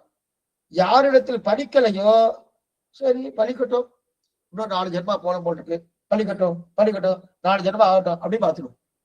இப்ப அவருடைய கிருஷி என்ன பண்ணணும்? சாஸ்திரம் சுத்தி மமயாஜ்ஞா அப்படின்னு அவருடைய ஆணையாக வைத்துக் கொண்டு சாஸ்திரம் என்ன சொல்லித்தோ, சம்பிரதாயம் என்ன சொல்லித்தோ, பூர்வாச்சாரர்கள் என்ன சொல்லித்தோ அதன் பிரகாரம் நம்ம நடந்துடும் வச்சுக்கே, அவருடைய கிருஷி பலிக்கிறதுன்னு அர்த்தம். பலிக்கிறதுனா அதீத ஆசை நம்ம மேலே வைப்பார். அவருடைய கிருஷி பலிக்கலை அப்படின்னு என்ன அர்த்தம்? சாஸ்திரம் சொன்னபடி இல்லை, சம்பிரதாயத்தின்படி இல்லை, பூர்வாச்சார நியமனப்படி இல்லை அப்படின்னா கிருஷி பலிக்கலைன்னு அர்த்தம். அப்ப என்ன பெருசாக விட்டுவார்னா உதாசீனா இருக்கார். உதாசீனனை போல வருத்தப்படுவார். வருத்தப்படாம இருக்க மாட்டாரு. இத்தனையும் பண்ணி கொடுத்துருக்காமே, பண்ணி கொடுத்தும் எப்படி இருக்கானே சொல்லி அந்த மாதிரி இருக்காரு. அப்படி தெரியலையா? ஆனாலும் அதனால நஷ்டம் யாருக்கு சுவாமி? அதனால நஷ்டம் யாருக்கு? அதனால நஷ்டம் யாருக்குன்னா நஷ்டம் அவரும் கிடையாது, நமக்கு தான் நஷ்டம். என்ன சுவாமி நஷ்டம்? அவருக்கும் நஷ்டம் இருக்கு. என் சொத்து வீணா போறதேன்னு ஒரு வருத்தப்படுவாரு. ஆனா அந்த நமக்கு என்னன்னா பகவான் போய் அனுபவ பிரீத்தி கார்ஜ கைங்கரி பண்ணணும். அது நமக்கு நஷ்டம். அதுதான் நமக்கு உஜ்ஜீவனம். நம்முடைய இயற்கையான தன்மை, ஆத்மாவுடைய இயற்கையான தன்மை என்ன? இந்த சரீரத்தை எடுத்துட்டது இயற்கையான தன்மையே கிடையாது. ஆத்மாவுடைய இயற்கையான தன்மை எது தெரியுமா? அங்க போய் அப்ராகிருதமான திருமேனி எடுக்கிறதா இயற்கையான தன்மை. ஆனா இந்த சரீரம் செயற்கை. அதனால்தான் இது வருது போறது பாருங்க. ஆத்மா எங்கேயா போறது? அது இயற்கை. இந்த சரீரம் செயற்கையானபடியாலே இந்த ஜென்மால இந்த சரீரம், போன ஜென்மால வேற சரீரம், அடுத்து முன்னாடி ஜென்மால வேற சரீரம். அந்த மாதிரி சிவைக்குண்டம் போனதுக்கு அப்புறம் அப்ராகிருதமான திரும்பி கிடைக்கிறது. அப்போ ஒரு 10 வருஷத்துக்கு அது இருக்கும், அப்புறம் மாறுமானா எப்பதான் இருக்கும். அப்படிதான் இயற்கை. அப்ப இயற்கையா இது பகவானுக்கு கைங்கரியம் பண்றது, இது அனுபவ பிரீத்திகார்த்த கைங்கரியம், அதுதான் இயற்கை. ஆனா இந்த செயற்கையா வந்துட்டு இருக்க போனோம், அதான் தெரிகிறது. இந்த செயற்கையா வந்தபடியா நட்டம் யாருக்கு? நமக்கு தான். அப்ப இயற்கைக்கு போகலையோ அப்ப இதான் தெரிகிறாரையா? ஆக ஒவ்வொரு நிலையிலும் சரீரத்தில் இருக்க தோஷங்கள்லாம் எடுக்கிறார். இதெல்லாம் சொத்து பறிபோகுது. அடுத்தது இன்னொன்னு, பகவானுக்கு அவர் நம்முடைய திருவுள்ளத்துல இருக்காரோ, வியாபித்து இருக்காரோ, வியாபியகத தோஷம் தட்டுமா? நமக்குள்ள இருக்கா சுவாமி? நானே ஒரு சேத்துல கால வச்சுட்டேன். கால வச்சேன்னா சேரு ஃபுல்லா காலில் இருக்கதான் சொல்லும். எங்கேயோ சேர்ல விழுந்துட்டேன், ஃபுல்லா விழுந்துட்டு அதெல்லாம் ஃபுல்லா விழுந்துட்டு தான் இருக்கும். அந்த அழுக்கெல்லாம் எங்களை பட்டுட்டு தான் இருக்கும். அந்த அழுக்கு, அந்த இருக்கக்கூடிய தோஷங்கள் என்னுடைய சரீரத்துல இருக்கும்.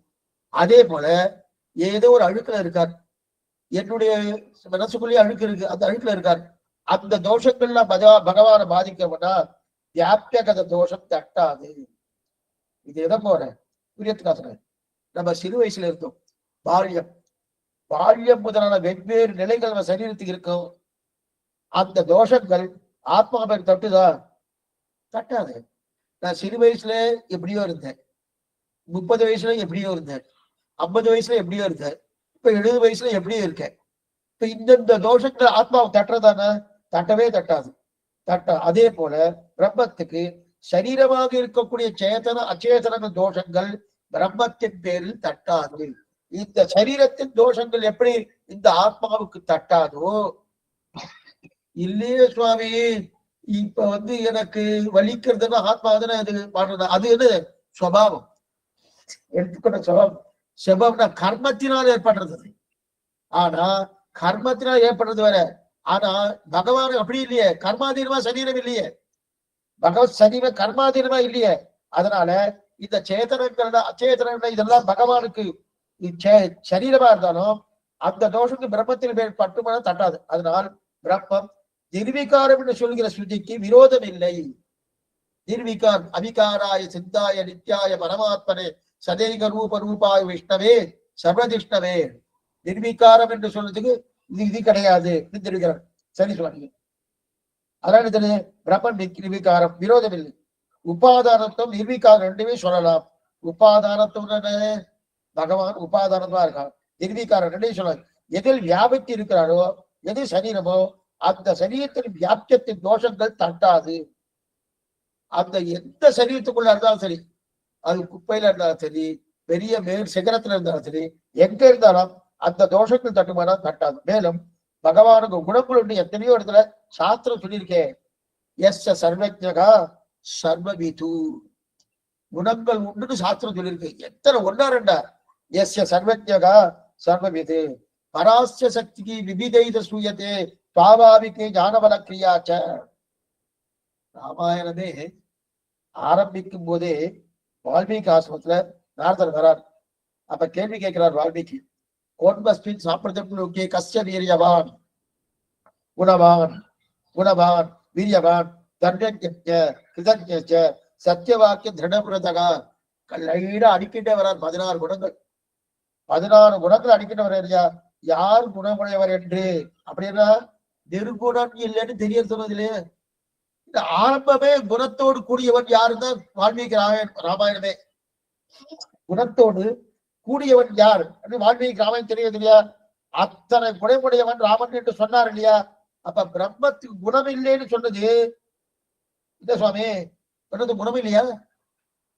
குணம் இல்லைன்னு சொன்னா நிர்குணம் என்னன்னா தீய குணங்கள் இல்லை அப்படித்தான் சொல்ல. நிர்குணம் நிர்குணம் சொன்னா என்ன அர்த்தம்? குணம் அப்ப நிர்குணம்னா என்ன அர்த்தம்? அப்ப குணம் இல்லைன்னா வால்மீகி ராமாயணத்தை சொல்லியிருக்கப்படாது, நாரதர் சொல்றாரு சொல்லியிருக்கப்படாது.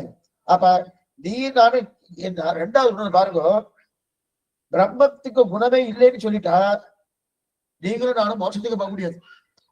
முதல்ல தெரிஞ்சுக்கணும், பிரம்மத்துக்கு குணம் இல்லைன்னு தெரிஞ்சுட்டா வச்சுக்கே, நீ நானும் மோட்சத்துக்கு போக முடியுமா? நான் மோட்சத்துக்கு போக முடியாது. அவருக்கு கருணை இருக்கு, தயை இருக்கு, இதெல்லாம் இருக்கிறபடியாலே நாம கொஞ்சம் என்ன பண்ணிட்டு இருக்கோம்? சுவாமி இருக்கார் சுவாமி, நான் எவ்வளவுதான் பாபிஸ்டா இருந்தாலும் அவர் எப்படியே ஐஷன் போயிடுவார் என்கிற ஒரு ஒரு நப்பாசை அப்படின்னு வச்சுக்கலாம். அந்த நப்பாசையில தான் இருந்துட்டு இருக்கமே தவிர அவருக்கு நிர்குணமா அவருக்கு ஒண்ணுமே பண்ண மாட்டாரா அப்படின்னு இருக்கிற நாம எங்க போறது? இருக்கிறதே கலைவா திம்பம் கலையாதொழுவாய் கலைகன் பற்றிலேன் உண்டால் அல்லால் யாவராலும் ஒன்றும் குறைவேண்டேன். நீயே எனக்கு ஒன்றும் பண்ணலன்னு வச்சுக்கே, அப்பனா என்ன பண்ண முடியும்? அவர் குணமே இல்லை சுவாமி, ஒண்ணுமே பண்ண மாட்டாரா அப்படின்னு நம்ம எங்க போக? கலைகன் மற்ற ஆழ்வா தெரிவித்தா போல அந்த நிலைக்கு வந்துட்டு போகணும். அதனால அத்வைதத்தின்படி பிரம்மமே முதல்ல பிரம்மமே போக முடியாது. பிரம்மமே மோட்சம் அத்வைத்தப்படி மோட்சம் யாருக்கு? ஜீவாத்மா மோட்சம் கிடையாது அத்வைத்தத்தின்படி. அத்வைத்தத்தின்படி பரமாத்மா தான் மோட்சத்துக்கு போறது. அப்ப அவருக்கு மோட்சம் முடியாது. ஏன்னா ஒரே தத்துவம் தானே.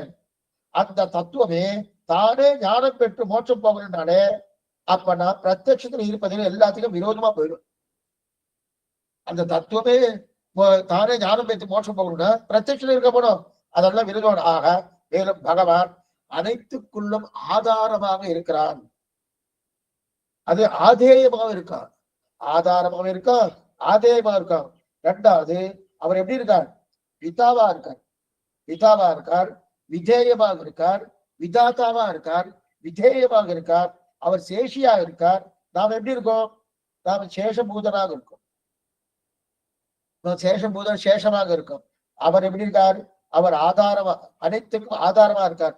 நாம் ஆதேயமாக இருக்கிறோம், தாங்கப்படுபவராக நாம் இருக்கிறோம். அவர் ஆதாயமா இருக்கார், அவரு விதாத்தாவா இருக்கார், நாம் விதேயமாக இருக்கிறோம்.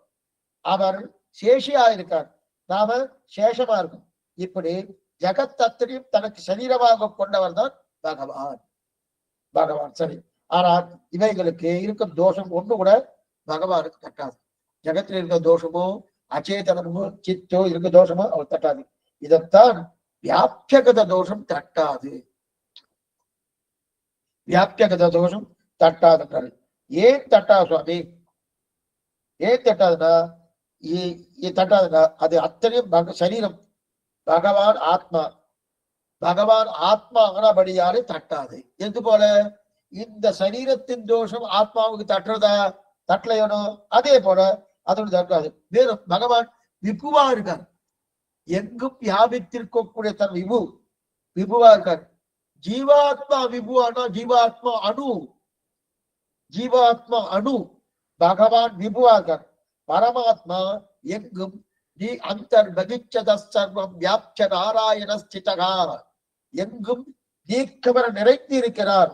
கரந்தசில் இடந்தோறும் இடந்துகள் பொருள்தோறும் கரந்தெங்கும் பரந்துடன் இவையுண்ட கரனே தெரிவிக்கிறார். இல்லையா? அப்படி இருக்கச்சதே பகவான் எங்கும் வியாபித்திருக்கான். வியாபித்திருக்கிறது 3 விதமா வியாபிக்கிறார். பகவான் 3 விதமா வியாபிக்கிறார். எப்படி சுவாமி? சுரூபத்தால் வியாபிக்கிறார், தர்மபூத ஞானத்தால் வியாபிக்கிறார், விக்கிரகத்தால் வியாபிக்கிறார். போயிட்டு இருக்கேன். சுரூபத்தால் வியாபிக்கிறார், தர்மபூத ஞானத்தால் வியாபிக்கிறார், விக்கிரகத்தால் வியாபிக்கிறார். திருமேனிய வியாபிக்குமா சுவாமி? இருக்குமே. எங்க வேணாலும் திருமேனி இருக்கும். எங்கு உலன் கண்ணன் என்ற மகனை காய்ந்து இந்த வாக்கியமே போடுவேன். திருமேனிய வியாபிக்கும். இதுதான் ஆழ்வாவுடைய முக்கியமான சம்பிரதாயம்னா வியாபியம் என்பது பகவானுக்கு திருமேனியே உண்டு. அதான். ஆனால் நாமெல்லாம் எப்படி சுவாமி? நாம வியாபிக்க முடியுமா? நமக்கு அணு, ஜீவாத்மா அணு. ஆனா வியாபிக்க முடியாது. ஆனா ஜீவாத்மாவுடைய தர்மபூத ஞானம் இருக்கு இல்லையா? அது வியாபிக்கும். அது வியாபிக்க முடியும். ஆனா அதற்கு முயற்சி பண்ணாதான் அப்படி. இங்க இருந்து நான் அங்க எங்கேயோ நடக்கிறதா சுவாமி வியாபிக்க முடியுமானா அதுக்குண்டான முயற்சி எடுக்கணும். அதுக்குண்டான ஞானம் வளரணும். அந்த ஞானம் வளர்ந்தாதான் வியாபிக்க முடியும். ஆனா ஜீவாத்மாவுக்கால வியாபிக்க முடியும். ஜீவாத்மா வியாபிக்காது. ஜீவாத்மாவுடைய தர்மபூத ஞானம், சௌபரிக்கு தர்மபூத ஞானம் தான் வியாபித்தது. அது வியாபிக்க முடியும். அப்ப ஆத்மா சுரூபத்தால் வியாபகரா என்றால் ஆத்மா அணு. சுரூபத்தால் விபு கிடையாது, அணு. ஆனா ஒரு இடத்துலதான் இருப்பார், ஒரே இடத்துல தான் இருப்பார், சிறியதா இருப்பார். விக்கிரகத்தால் ஆத்மா வியாபிக்கார் என்றால் விக்கிரகமே இல்லையா ஆத்மாவுக்கு? ஆத்மா உருவம் இருக்கா? இல்லையே. ஆத்மா விக்கிரகமே இல்லையே. பகவானுக்கு விக்கிரகம் இருக்க. ஆனால் இந்த சரீரத்தை சொல்லப்படாது. இந்த கர்மாதிகள் எடுத்துக்கொள்ள சரி, சரீரம் இந்த சரீரமா இல்லையே சுவாமி. இது வேறு, இது அச்சித்து. இது கர்மாதீனமாக எடுத்துக்கொண்ட சரீரம். இந்த கர்மாதீனம் எடுத்துக்கொண்ட சரீரம். ஆத்மா அணுவானபடியாலே விக்கிரக வியாப்தி வரவே வராது. விக்கிரக வியாப்தினா இந்த திருமேனியோடு வியாபிக்க முடியுமா? இந்த ஆத்மா வியாபிக்க முடியாது. ஆனா பகவான் திருமேனியோடு வியாபிப்பான், தர்மபூத ஞானத்தாலும் வியாபிப்பான், அதே போல விக்கிரகத்தாலும் வியாபிப்பான், சுரூபத்தாலும் வியாபிப்பான். இந்த 3 நாளும் பகவானால வியாபிக்க முடியும். நம்மால் என்ன பண்ண முடியும்? தர்மபூத ஞானம். தர்மபூத ஞானம் இப்ப இருக்கிற அடியரால முடியுமா? உங்களால முடியுமா? முடியாது. அதுக்குண்டான நிறைய பயிற்சி இருக்கு. அதுக்குண்டான ஞானம் சம்பாதிக்கணும். அந்த ஞானத்தை சம்பாதித்தால் அப்ப தர்மபூத ஞானத்தாலே நாம் பண்ணலாம். ஆனா தெரிஞ்சது அப்ப ஞானத்தால் மட்டும்தான், தர்மபூத ஞானத்தால வியாபகன் ஜீவாத்மா. ஆனால் பிரம்மமோ சுரூபத்தாலும் திருமேனியாலும் ஞானத்தாலும் வியாபிப்பார். அந்த பிரம்மத்தை அனந்தம் என்றும் சத்தியம் என்றும், சத்தியம் ஞானம் அனந்தம் பிரம்மா, உபநிஷம் சொல்றது. சத்தியம் ஞானம் அனந்தம் பிரம்மா. அனந்தம் என்னன்னா அந்தமற்றவர். அந்தமற்றவர் எந்த அந்தம்? அதாவது பகவானுக்கு 3 இடத்துல அந்தம் கிடையாது. 3 இடத்துல பகவானுக்கு அந்தம் கிடையாது. தேசத்தாலே அந்தம் கிடையாது, காலத்தாலே ஒத்தம் கிடையாது, வஸ்துவால அந்தம் கிடையாது.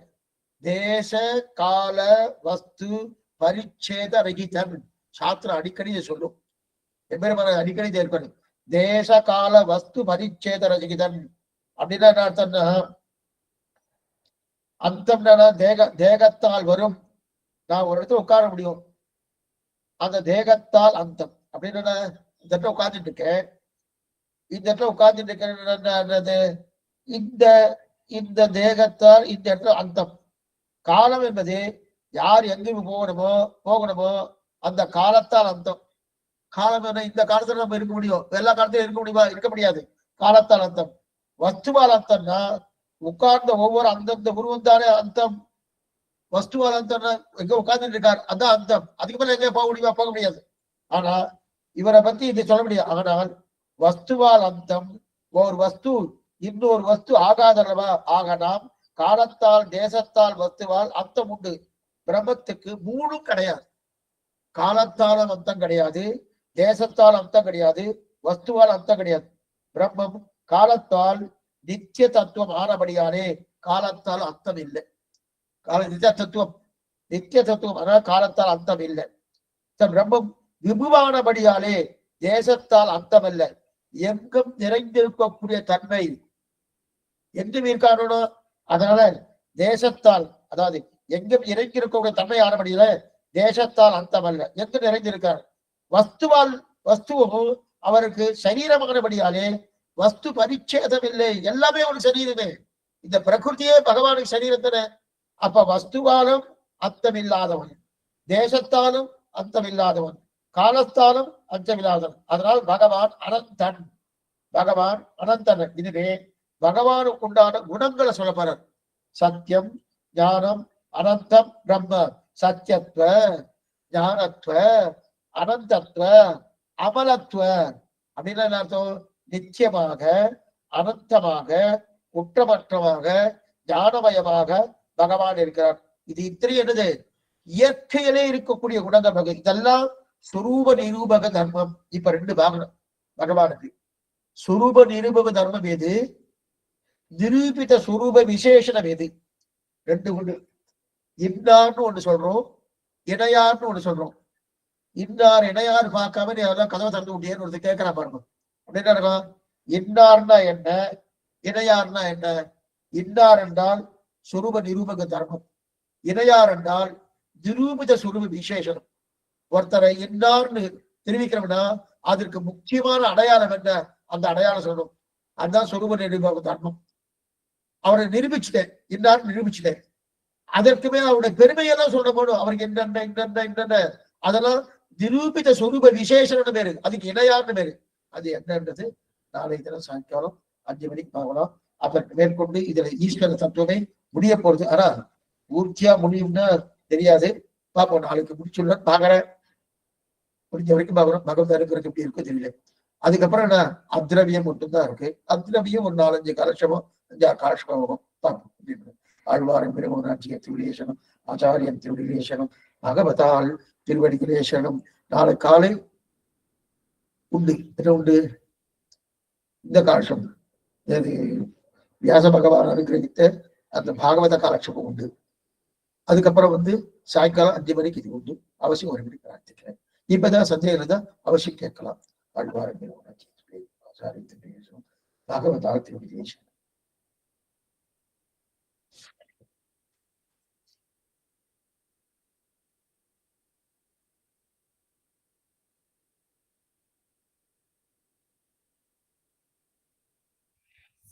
धन्यवाद स्वामी. श्रीमते रामानुजाय नमः. அடியன் ராமானுஜதாசன் சுவாமி திருவடிகளுக்கு பல்லாண்டு சேவிச்சுக்கிறேன் சுவாமி.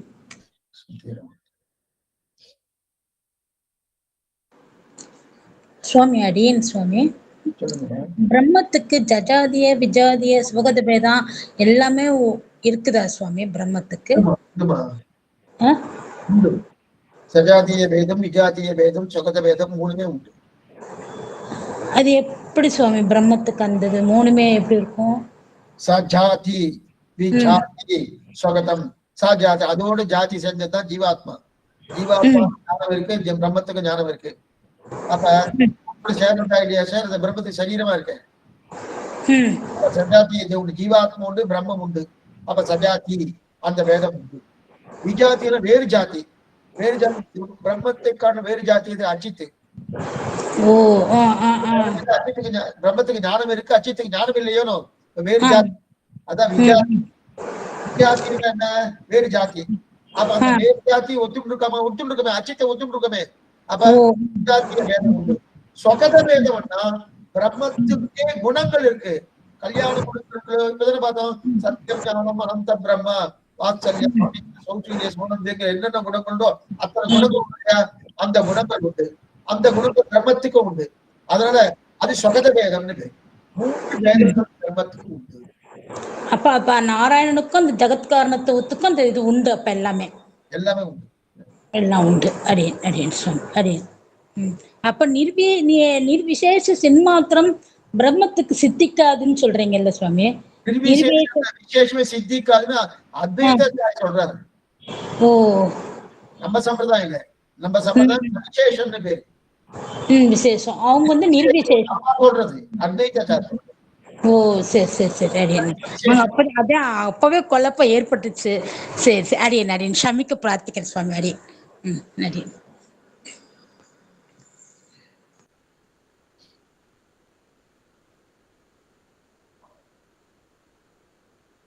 அடியேன் சுவாமி. ஸ்ரீமதி ராமானுஜாய நமக. தன்யோஸ்மே சுவாமி.